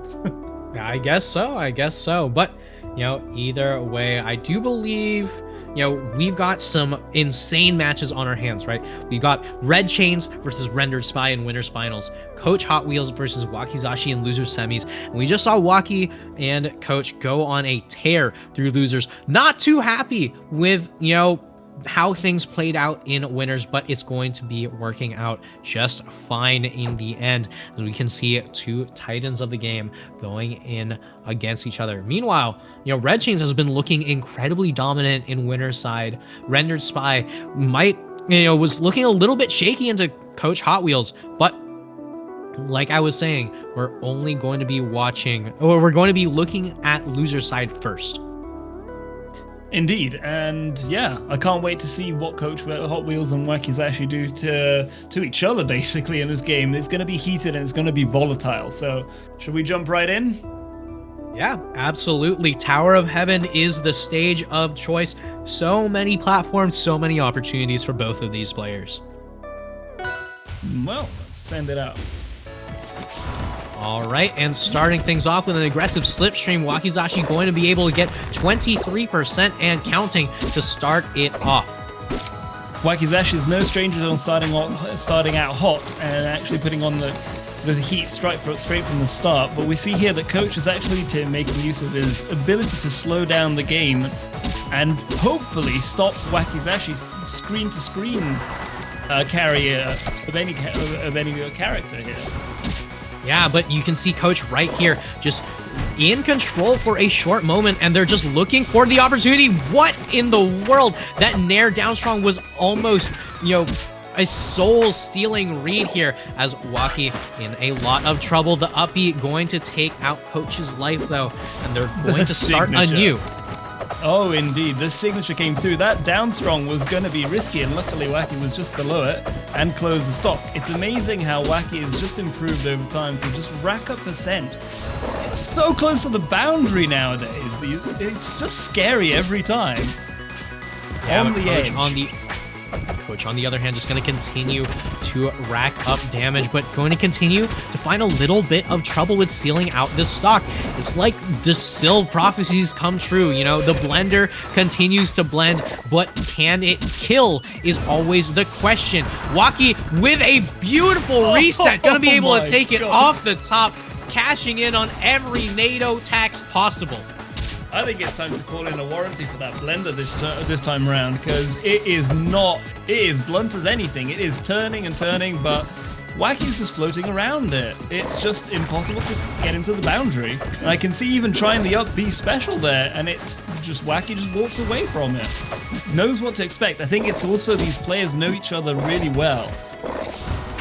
I mean, we've seen these two go toe-to-toe time and time again here, but right now, one back there to start things off as, Coach just trying to find a way how to take that first stock. Up air 2, going to be able to do it, but Waki has the invincibility, has the control, has not been able to land that last clap. But oh no, an up B could turn into a huge punish, but not going to be able to turn into death just yet. I am loving the patience by Wacky. Wacky clearly knows that he's in the lead and just need to wait for the right opportunity for Coach Hot Wheels to just step out of line and finish it off. Excellent job by Wacky. That was a really commanding game by him. Yeah, I mean, gonna be taking it very strongly in game number 1, but you know, if there's anything we've seen about Coach is no stranger to having to make a comeback. So game number 2 on Julesville going to be forcing much more neutral interactions rather than, you know, the ability to play for those tech chases, play for those kills straight off the top. Instead, we are going to be getting much more grounded control here from a Sylvanos. Indeed, and we'll have to see, because this is one of the things that I've always been fascinated by, is Coach Will's adaptation to actually change and steal the tempo of the game in favor of the Sylvanos' strengths. So we can see that clearly the choice, as you said, the grounded play that's possible on Julesville is going to be in favor. And we can clearly see that the damage is now going the way of Coach Hot Wheels. And it's Wacky's actually trying to wrestle back the control, going deep as well there, just to try and see if we can get an early stock lead and take a little bit of gaining some stamina, I suppose. Oh! We are not holding any punches. Yeah, Coach gonna be able to take the early stock with the Sour Dare. I mean, it's so difficult to DI against, as Wacky taking so much damage here. One more jump remaining, a beautiful parry on the aggressive Slipstream, and Coach gonna be able to take the stock all the way to the bank here. Coach is not wasting any time here. We think we've had sort of a little download moment, and we are cashing it in right away. And Wacky seems... Oh my goodness. Wacky has got to just close out a stock just like that, and then try and preserve as much of that precious percent as possible. As when you're light, it only takes a few, but pushing slowly. I mean, commentator's blessing coming through, it seems, as Wacky right now in a lot of trouble. Coach just trying to take it, and take it they will. Oh my lord, with a forward air all the way in the blast zone, gonna be able to even up the game count. And game number 2 is under Coach's belt. Game number 3, on the other hand, as we've said before, a very controversial stage between Sylvanos players. Oh, I didn't know it was controversial, but yeah, I would imagine that this one would go against the Sylvanos, given the platform play that we saw playing against Coach. So we'll have to see if Wacky manages to really pull out something over here and wrangle back some control, because he's completely entangled after that second match. Yeah, I mean, Trouble Pond is one of those stages where some Sylvanoses love it and will go to it every opportunity, and some Sylvanoses just cannot stand playing on a stage like this. It's so player specific. But right now, you can see Coach is controlling space incredibly well. Honestly, I have no idea what they think about this map, but it's just... this stage seems to be completely fine for Coach. You know, so much control, regardless of whether or not it was their counterpick. Indeed. From personal experience playing against both of them, you just have to watch out for both of them knowing how to do the ladder to heaven, basically. The up airs, and they both of them use the platforms to great advantage to just take someone off the top in no time. So we'll have to see how to defend against it too. Oh my goodness, that fair sweet spot actually just killing right there. Yeah, I mean, the aggressive Slipstream going to get punished once again by Coach. You know, just finding so many ways how to punish Wacky here, and right now Wacky in a lot of trouble, but beautiful air dodge through the aerial, and right here has an opportunity to even up the stock. But when you're getting lapped in percent and parried, oh no, you have to pray for a miracle, and a miracle you will find. I mean, either that or it's just the Sylvanos jank that comes in, and we'll call it a miracle from Wacky's Ashley's point of view there. Because my goodness, a miracle for Wacky and a curse for Coach, as right now they're still struggling to find the kills. No, indeed, but it's surely surely can be only a couple of hits away. If we get one of those good old fairs, it won't be long before we see it. But Wacky, if Wacky has anything to say about that, it's not gonna happen before we equalize. Still in the lead, but definitely. Oh no! Taking full advantage of that misstep. I think we were going a bit too aggressive, but we are just keeping like it even. that, the stock counts are back to even 1-on-1. The king comes in to watch his subjects fight it out to the death. Wacky right now keeping it patient, keeping it close, and not trying to overstep for a whiff punish. But right there, Coach gonna be able to take the percent lead, and Wacky might be in a lot of trouble here. Indeed, it's good to see that Wacky is actually resisting that forward. Oh my goodness! That sort of forward momentum that I think he has as a player, and just taking the space to take control back and we throw off those parries that were coming in hot from Coach, because they would be a problem at this sort of clutch moment. I'm loving to see it. Yeah, and you can see Wacky right now just trying to find a way to get back on stage, trying to find a way how to play the neutral game, how to play the game itself, but one up air still not going to be able to lead into a clap as Coach just now going to be down in percent, now not going to be able to force the approach from Wacky. These players are so unbelievably close in percent, in control in this game. My goodness, it's just everything's on a wire's edge here.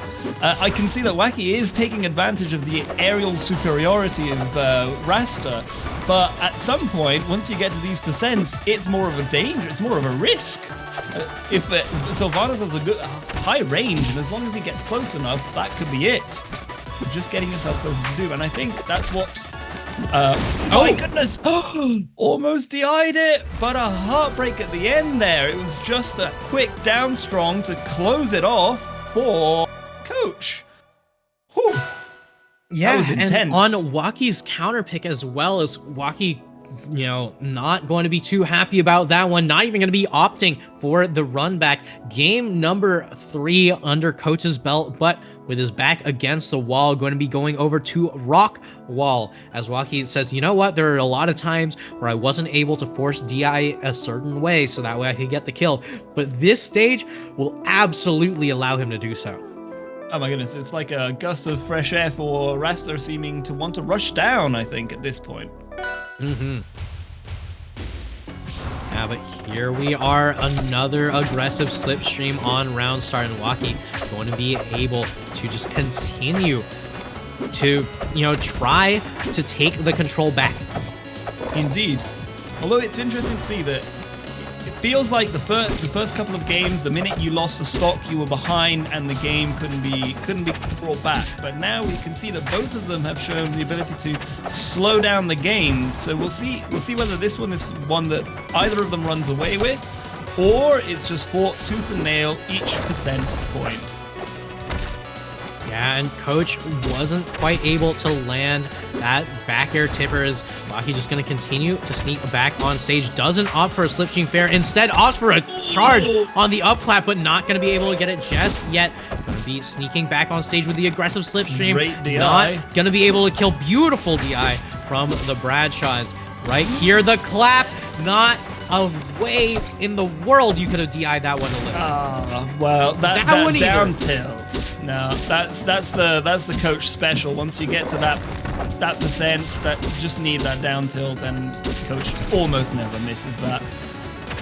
Right, let's see what we get here, because Wacky's no stranger from just carrying you on and on, using the pillars and just doing a tornado off the top and stealing a stock at the lowest percents I've ever seen. Yeah, but this is far from a low percent. Coach gonna be going down in the triple digits here, as Wacky right now still looking for an opportunity, looking for an end, looking to not overcommit, just destroys the flower, gets the down tilt, and looks to whip punish once again. Another aggressive slipstream, but the down air tipper going to be putting Coach into a rough position. Has slipstream combo available, not going to be able to do it. Coach on the back foot has the opportunity to make a comeback, but one parry could mean so much damage. My goodness, we're just like couple of frames away from hitting those strongs. They coming in clutch, all those air dodges, and there it goes. DI in, and the boundary is your friend or enemy, right there.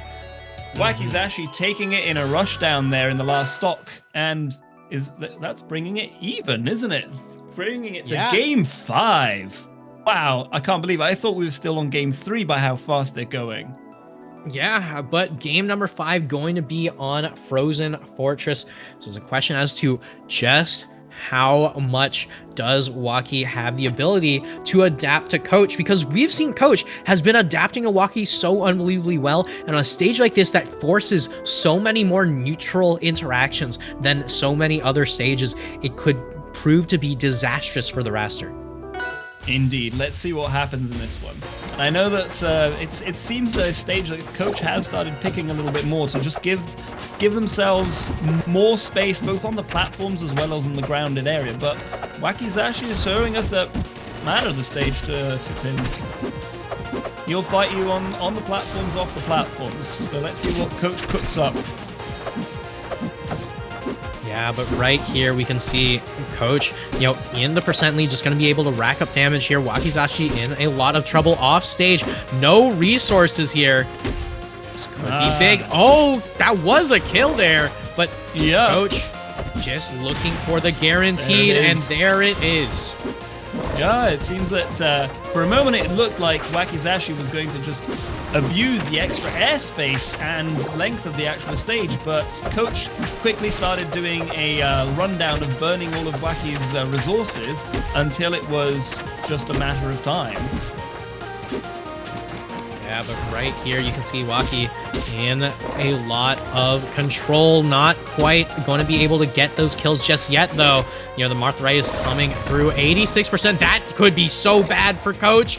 Not going to let go of the clap in time. Not willing to pull the trigger in the game 5 scenario.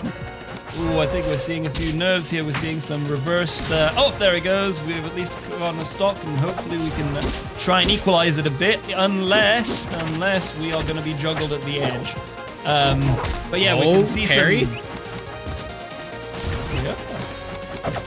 Parry, F-Strong not quite going to kill just yet. 111% for the Raster. Up air not going to be able to do it. Coach still trying to find a way how to seal out this stock.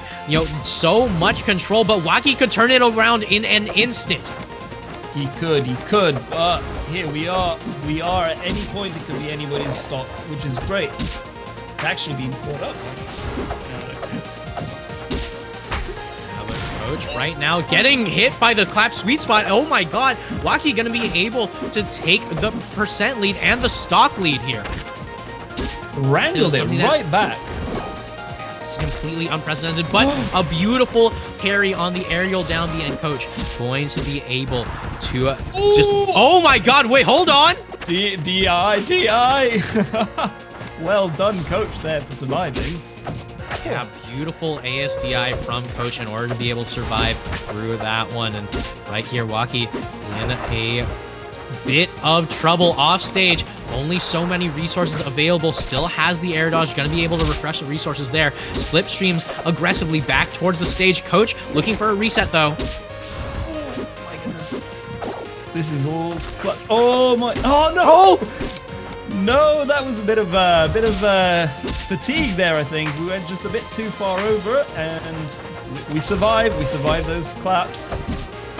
And there it goes, the up air. Closes it. Could have been anyone's game at that point. I can't believe that Wacky pulled it back so close. That was an excellent game bomb, both of them. Yeah, and just like that, Coach going to be able to, with a howl into dash attack up air, take it in game number 5. I mean, there's something to be said about this person's tenacity. Just an absolute force to be reckoned with. Both of them, indeed. But this time it is going to be Coach Hot Wheels carrying on. And is this a rematch? It is a rematch looking back. Rendered and Coach will meet again in Losers Final.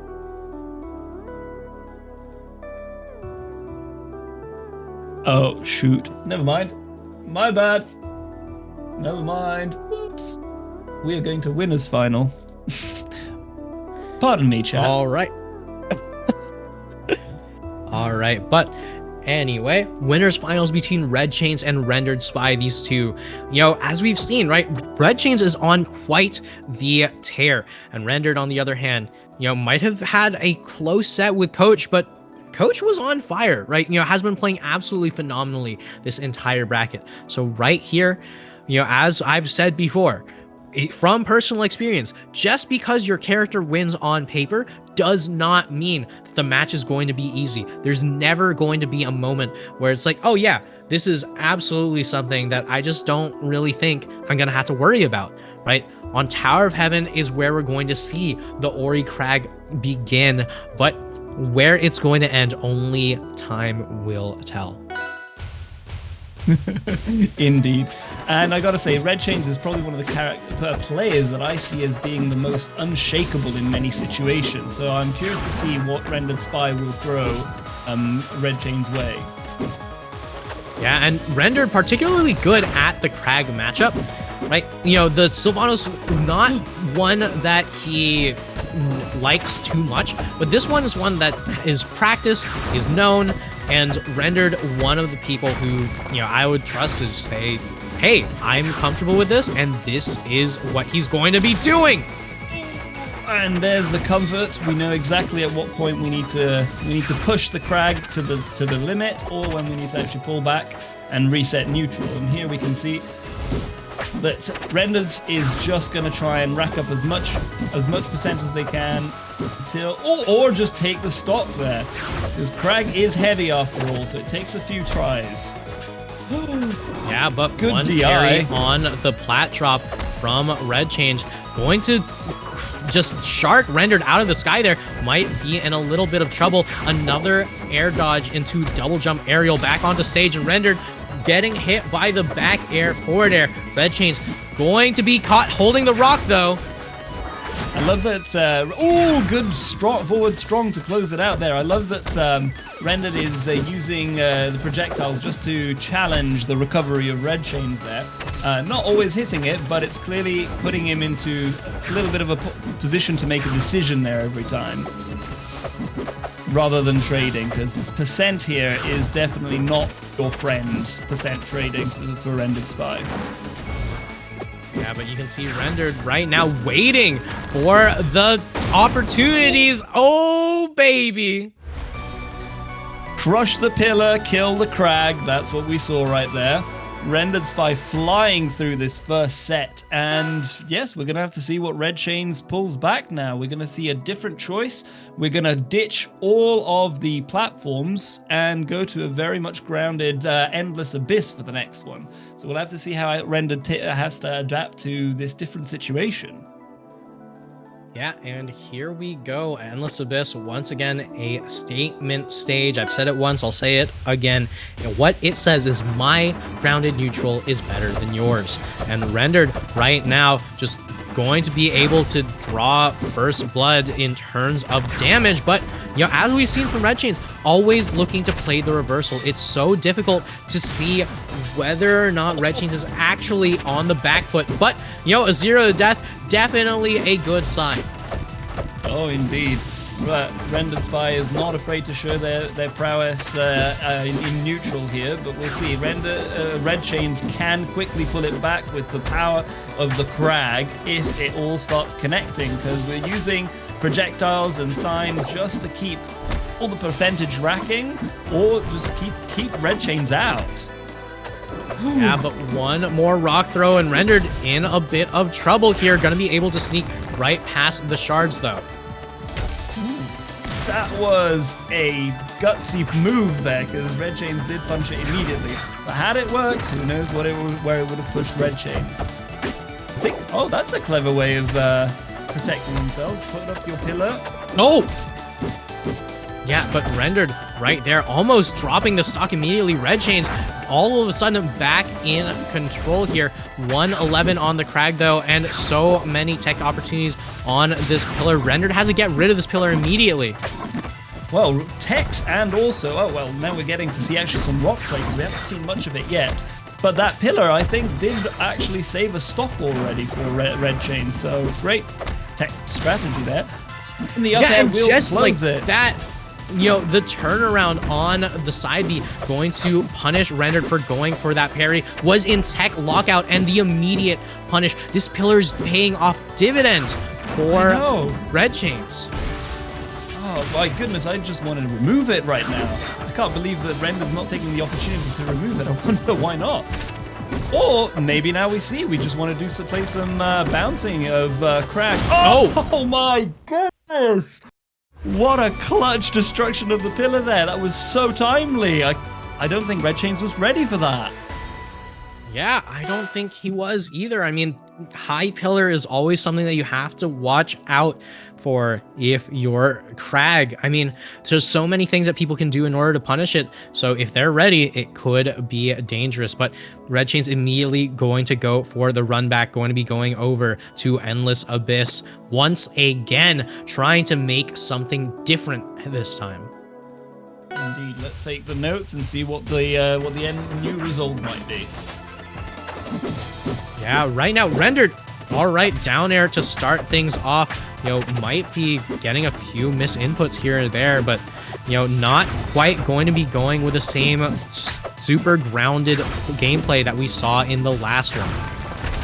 Which is probably a good idea. I mean, Red Chains is already trying to show, make a statement. Oh my goodness! Oh. Waiting for that high up recovery and just punishing it with a kill. Ah, there we go. That's possibly why we're not seeing as many rocks as I would expect from a Crag matchup, because Ori can send them your way. I hadn't thought of that. That's definitely one of the reasons. In the Ori Crag matchup, if Crag pulls a rock from anywhere on stage, Ori should be able to punish it every single time. So right now, Red Chains, you know, trying to avoid pulling rock in neutral too often, because Rendered is more than ready to punish. Not going to be able to do it there, though. Ooh, there. It was a very close moment. I wasn't sure whether the pillar would have actually caused Rendered Spy to have fallen too far before the recovery. Oh! A return there. A return message. Well, yeah. And clearly, it's I guess it's a sign of respect from Red Chains towards Rendered, because we know Rendered is very good at plucking things with Bash out of thin air, except maybe for that last stock there. Yeah, and Rendered just looking to find a way, an opportunity to survive, but Red Chains goes all the way out. Oh my god. That spike was insane! Red Chains showed no fear. We are closing this out. This is my game, and now I have the momentum. Oh my goodness, and we're going to see, maybe this is almost a backhanded comment back at the Crag. We're going to choose Rockwall to see, which is an Ori stage where Ori can kill really quickly, but at the same time, it's Crag's home. So let's see who ends up ruling the rooster.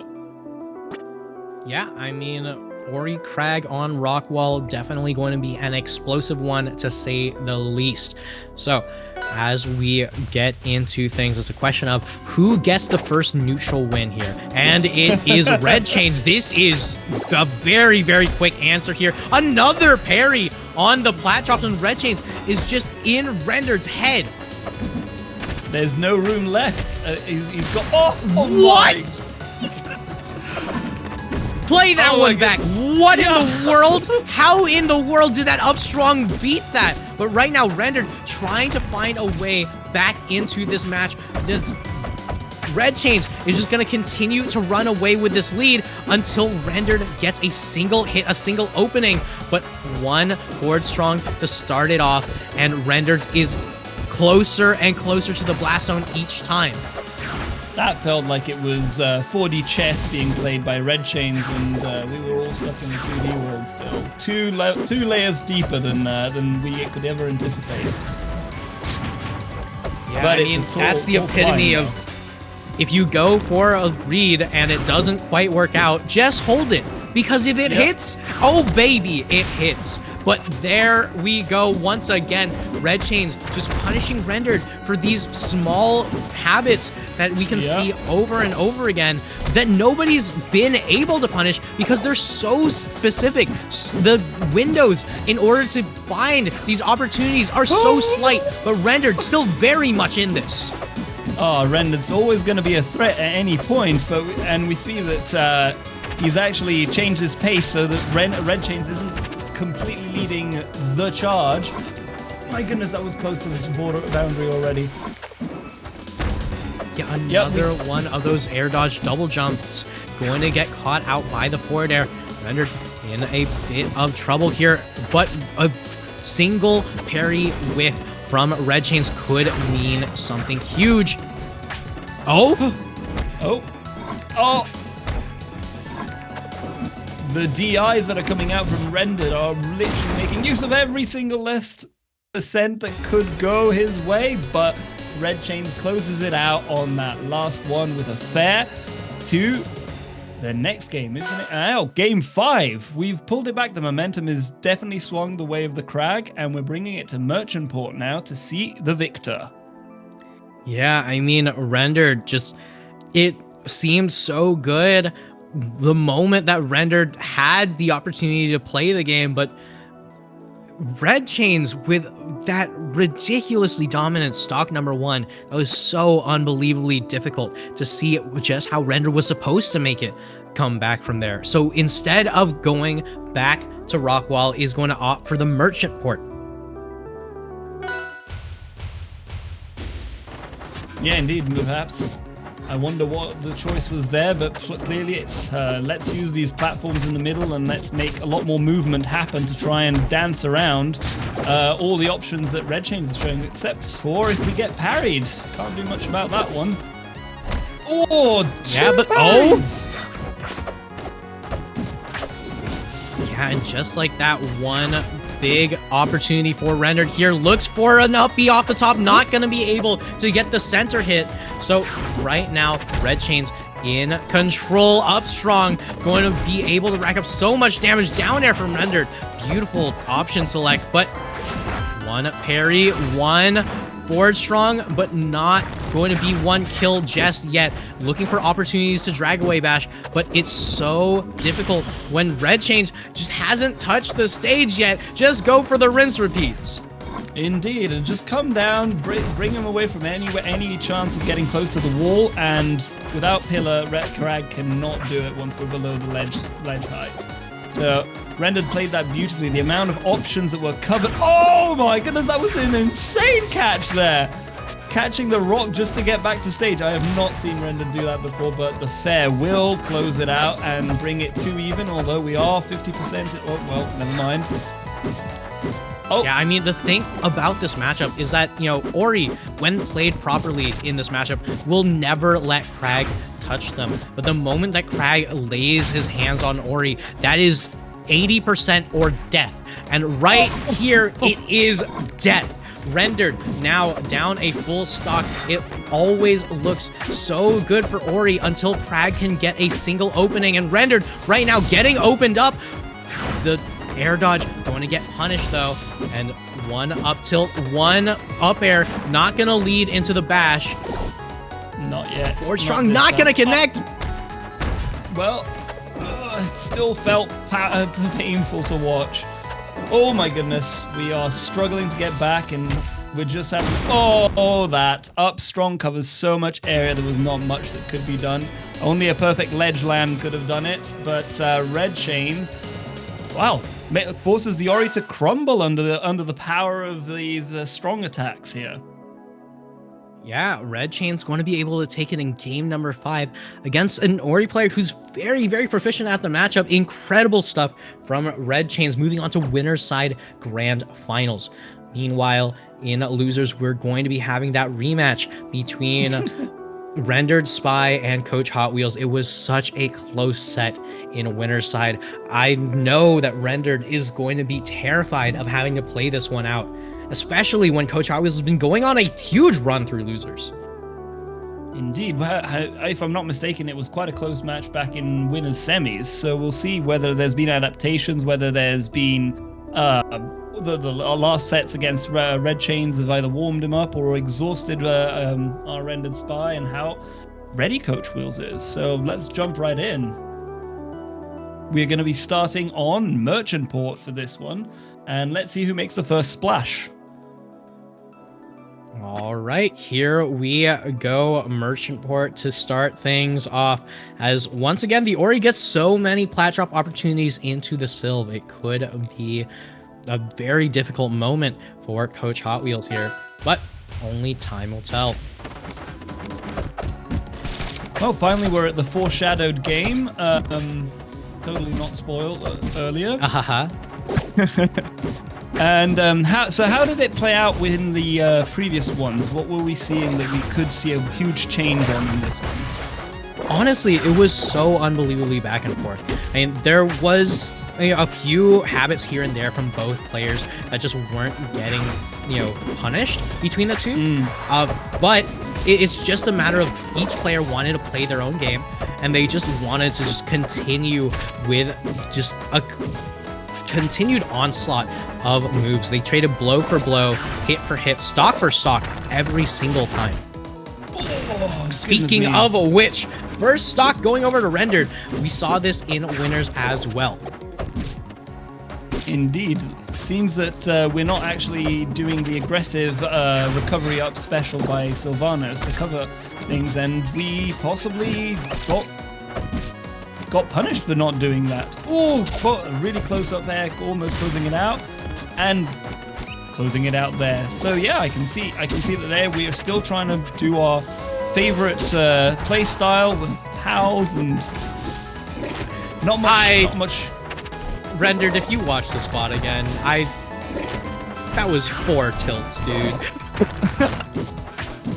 Yeah, but either way, Rendered going to be able to retain stage control here, getting Coach Hot Wheels off into the blast zone with that bash. Beautiful nair. The moment Rendered threw it out, I knew it was coming. Dude has a 6th sense for these bashes, and that nair was perfectly placed for that opportunity. And Sylvanos is quite a long boy, so it's not unforeseen that Rendered would go for it. I mean, yeah, Rendered that kind of a kill. I always like to call it. It's the good guys don't look at explosion situation. Just kind of slide away, let your enemy go to the blast zone and pop. Oh, but here we see that Coach Hot Wheels is not wasting no time on racking out the percent with those chains of fares over on the edge guards. Oh, here we come, the aggressive up special. Trying to cover with the strongs and the big moves, but Brenda just kind of dances around them. Yeah, but right here you can see Render just going to continue with the Flame Reverse opportunity, but Coach DI's out to deny the follow-up available, but unfortunately a little bit too far forward. Yeah, there's a point where defensive DI becomes suicide DI, and that was that one, so unfortunately for Coach Hot Wheels. So we're going to have to see what happens in the next game. Quite a back and forth again, so let's see what happens in Julesvale right now. Yeah, game number 2 on Julesvale, a lot of neutral opportunities, but that middle platform is going to come in so clutch for both of these players, so much in terms of the tech chasing, in terms of the plat dropping, in terms of the neutral control, and meanwhile, both of these players just going straight at it, dash attack traded to dash attack. I want the control first is what that says to me. And here we see that it's already Rendered Spy's edge guard before we go back to neutral here in the middle. Both of them have some really amazing routines to just continually edge guard someone till they almost have no option but to give up the stock, really. Yeah, Rendered, no resources, needs to be so careful here. I mean, went for a bash, but unfortunately got the side B, but right here, Coach with the chomp going to be just rocketing themselves into control right now. Speaking of rocketing, Rendered rocking towards the stage and rocking towards the blast zone, and up and away he goes. Goodness me, it was like rocket fuel that was injected by that Sylvanos right there. Oh? again, defensive DI being the doom of Coach Hot Wheels in this one, but you know, I think I'd rather take the stock like that rather than with a bash, because then you have that chance to just see your life flash before your eyes. The other way, you can just get back in, start wrestling for control, or just get stuck in an edge guard chain once again. Oh, or the other way around. But Rendered right now starts up the edge guard, has the opportunity, no resources for Coach, goes for the nair to try to set up a bash opportunity, but right now just needs to find a way how to steal out the stock, because once the Sylve gets going, it gets going. So 148 and counting on the Sylve, looks for an up strong read instead.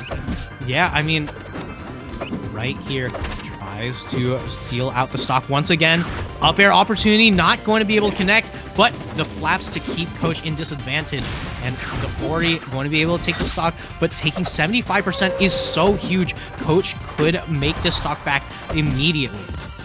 Almost does it there. It's interesting to notice that actually most of the game has been played at the ledge or off of it at this point. There's almost no neutral that stays in the middle for long. What a close there. Finally getting the connection of the net back air chains into the blast zone for Rendered Spy, taking game 2. Game 2. Speaking of game 3, it is going to be moving on to Aramata, a stage where, you know, Rendered had so much control in the winner's side, but ended up ultimately, you know, taking it. I mean, that was a game 5 scenario in winners, but, you know, Coach says, you know what? It wasn't the stage choice. Rendered was just the better player that time. If I pick Aramata as my counter pick once again, I know in my heart of hearts that it will work out just fine. And that top blast zone is so much closer, and you know, now that we have the Christmas spirit in our favor, we will fly up to the skies, and I will be the victor of this magical match over here.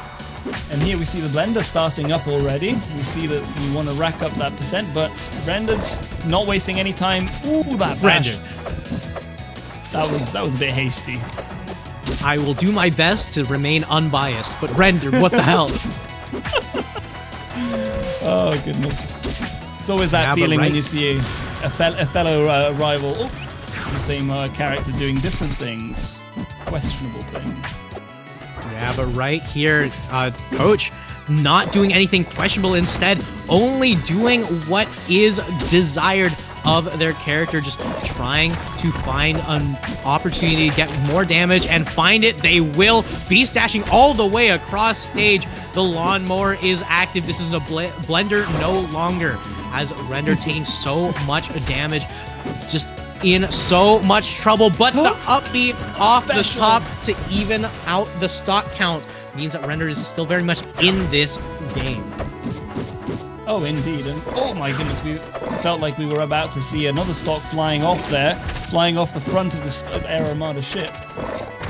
We are wasting no time. Oh my goodness, yep, that's a down strong to catch that recovery, catch that, just rack up that percent. But we're seeing here the danger of those up tilts from Coach Hot Wheels. The minute you are hit by them at this kind of percents, I think an Ori doesn't stand much of a chance to survive.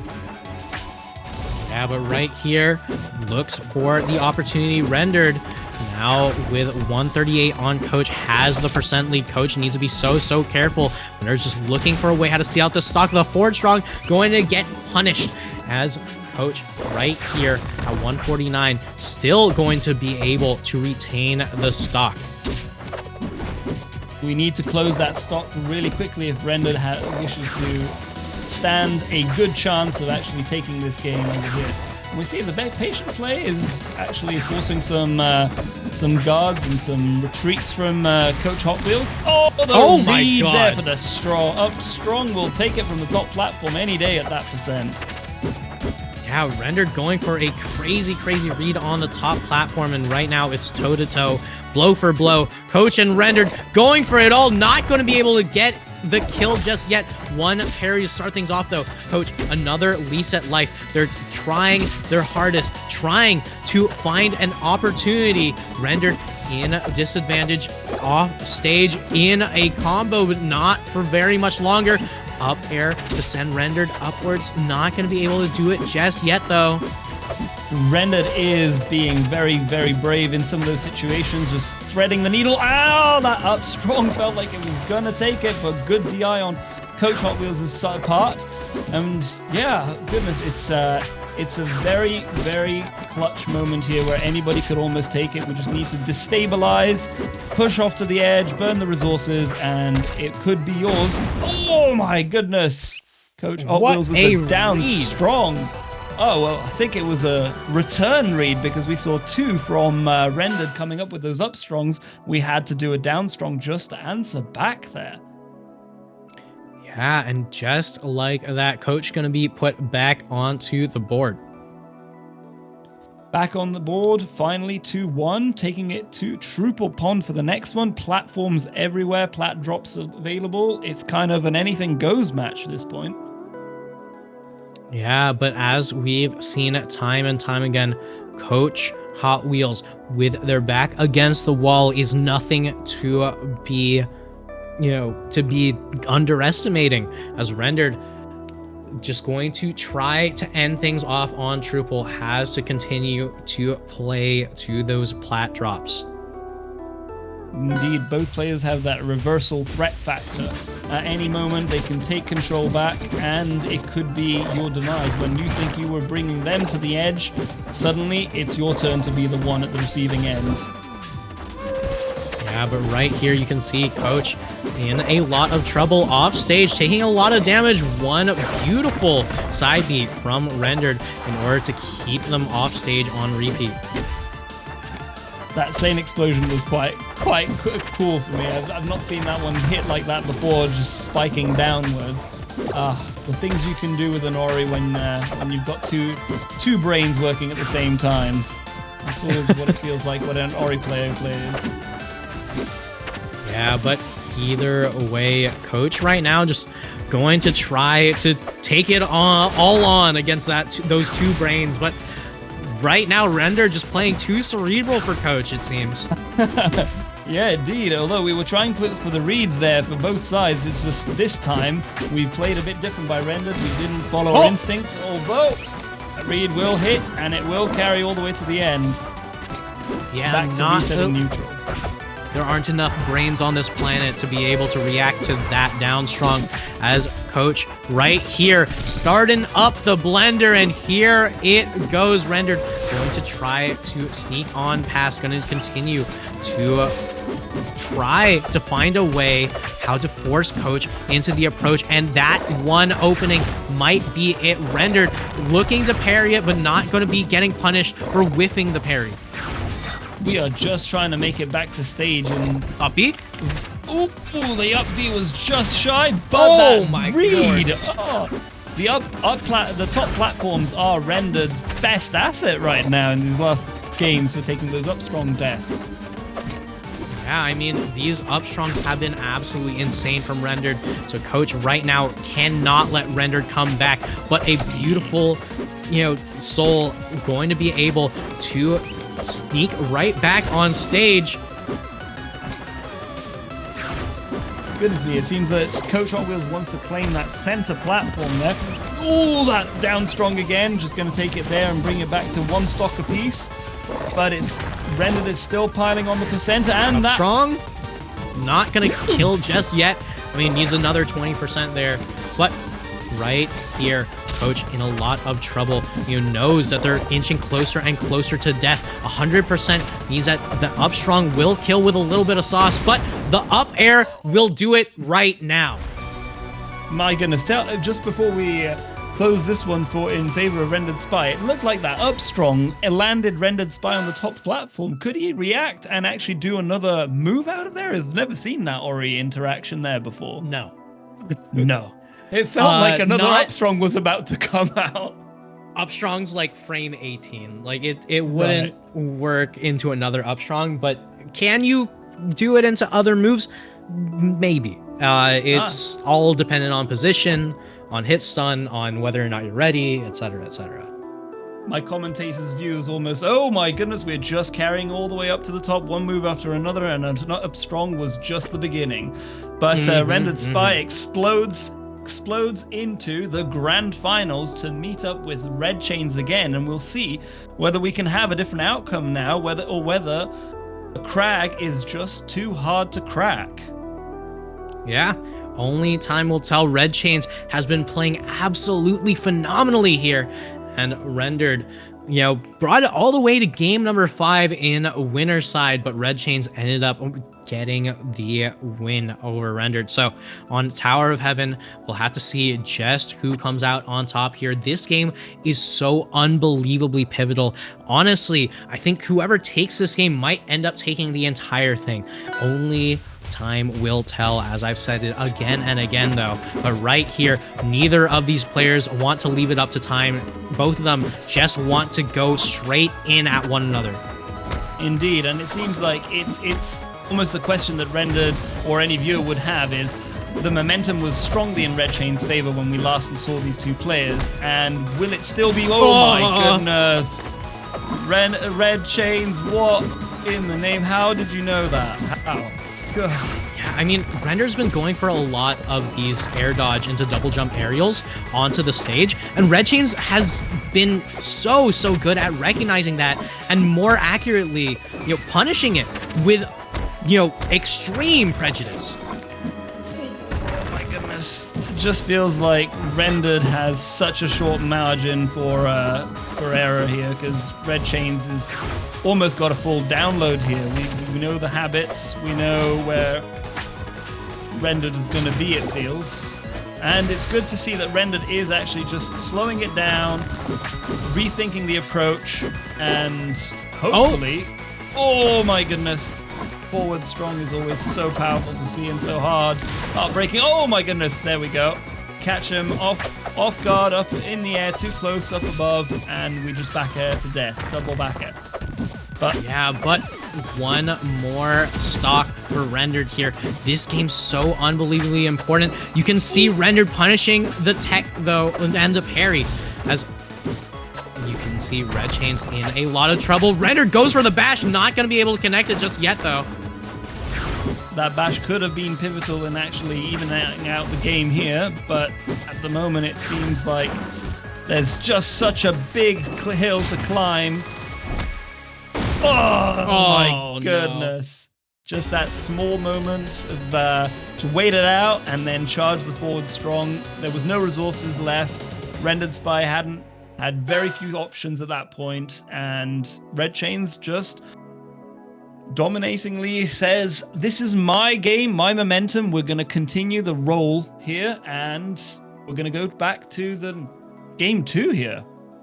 Yeah, game number 2 going to be Rockwall. Rendered once again opting for this stage. It worked out for the side of Red Chains in winner's side, but honestly, it was still such a close match. It's one of those stages that Oris love to be on, right? Anytime you can force your opponent to DIN, anytime you can force a specific option out of your opponent, that's exactly what you want to be seeing as an Ori. So on Rockwall, we're going to have to see whether or not Rendered can really start pulling back the momentum.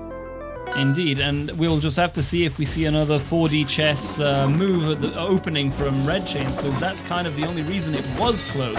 Had we removed that, perhaps it was probably more of a Rendered game there to be had, but Red Chains might have something else to say this time round as well. Waki, send me this replay later. Anyway. Right now, Rendered just trying to find some opportunity to get back into this, but Red Chains just going to continue to rack up so much damage. Red Chains going to be able to take it with the forward air. The pillar nowhere to be found, as Red Chains just able to take the trapdoor out from under Rendered. I even noticed another new interaction for me as a commentator to this matchup. You can bash the shards of the rocks. That's amazing. Yeah, you can bash shards, you can bash pillar, you can bash crag, you can bash rock, you can bash anything you want here, but right now the only thing getting bashed in is Rendered, as Yeah. Red Chains with the forward strong going to take the stock lead again. That was disgusting. My goodness, Red Chain's just leaving no mercy on the table here. We are just going to close out the stock as soon as the opportunity presents itself. Whereas Rendered Spy has to seem to do the cuts, death by 1,000 cuts Oh approach. no. Yeah, but right here, Rendered still trying to find an opportunity as Red Chains ever looking to play the spoiler, just looking to deny the Grand's reset, looking to just get a crazy hit in to deny any opportunity for Rendered. Triple digits for the Ori. You cannot be feeling good about this situation, and the forward air to seal it out on Rendered's counterpick. Rendered's counterpick. We're going to have to find something better because otherwise this grand finals is good as closed here. It's almost set in stone if Red Chain carries on with this momentum rolling. My goodness.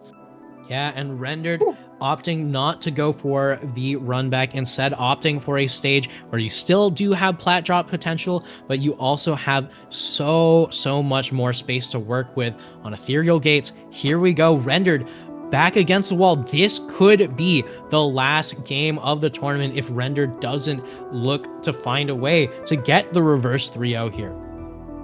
Will it be a reverse sweep or will it be just another game in Red Chain's belt and the whole tournament here? We'll have to wait and see. Here we see if Rendered does not want to let this happen, but Red Chains is almost always unfazed by anything that Rendered does. Always ready to pull the trigger. That jumping down air is a standard move that it seems that Red Chains has figured out will hit an Ori. Oh my goodness, just denying any choice from Rendered seems to be the name of the game here. Yeah, but right now, Rendered in a lot of trouble, not going to be getting hit by the up air. Instead, Red Chains now off on the side, but still has the pillar, still has the up strong, and there it is. Red Chains taking the stock lead once again. Awful news for Rendered here, but if you're a Red Chains fan, you're absolutely rooting your heart out. Indeed, and here it just feels like it could be getting worse. No, we get out of that pinch over there. Yeah, beautiful down air from Rendered in order to be able to avoid the spacing necessary there, but one moonwalk there, not going to be able to connect. The forward strong from the corner, though, going to be able to save Rendered in a pinch. And right here, you see Rendered bringing out all the niche movement, spacing opportunities as Red Chains has pushed him to the brink. Oh no, the pillar was still active. Goodness, oh no, we've reset the resources, so we're back to square one in some sense, but yeah. Rendered Spy is trying his best to actually twist for the Crag arm, which is potentially the most solid thing you've ever found in your life. Oh, luckily there was a pillar there to survive. That would have been a horrible fate. Yeah, you can see Rendered's just looking to set up for a drag away bash, but not going to be able to do it just yet. 82 is nowhere near the percent needed for Crag on this stage. You know, those huge blast zones kind of coming in clutch for Red Chains here. Looks for a bash opportunity. 109 and counting on Red Chains. Might have the percent lead, but does not have the control. Rendered now off stage in a lot of trouble.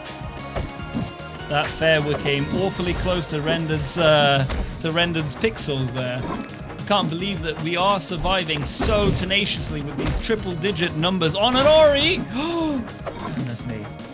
This is very tense. You can see that Rendered is pulling out every single stop possible with the double brain approach, and we've done it. We've got it back to even, but every single percent in favor of Crag costs an Ori like 3 more.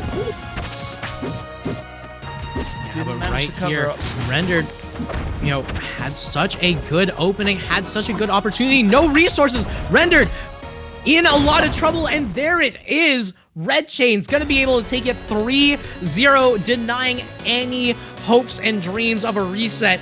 And there it is, with the Crag going to be able to take it dominantly over Rendered in Grands. That last rock, pull, and throw was just a showstopper. It was in the perfect place to force Rendered Spy into the worst possible option, into a forward strong. Red Chains had it all figured out by the end there. Even though Rendered Spy had so many options and things that he could throw at Red Chains, just sort of found the optimal way through it, forced all the worst possible positions for Rendered Spy, and took the victory. What a convincing win by Red Chains. Yeah, game number 3 was mostly... Games number 1 and 2 were mostly Red Chains catching on to what Rendered wanted to do and denying it at every moment. Game number 3 was Rendered adapting to that adaptation, and Red Chains instead cashing in on the conditioning that he's managed to fit in through the first, 7 games that these two have played together. But either way, that is going to be it for the Big Cheese 4, I believe, is what we are calling it.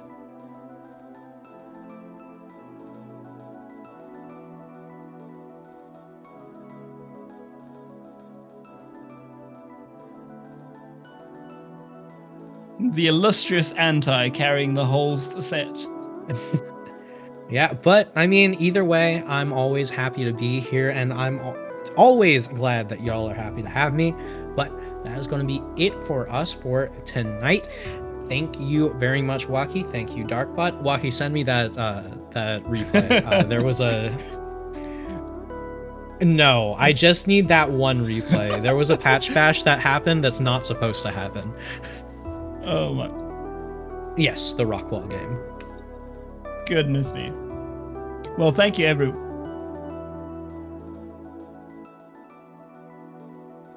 You too. Bye-bye now.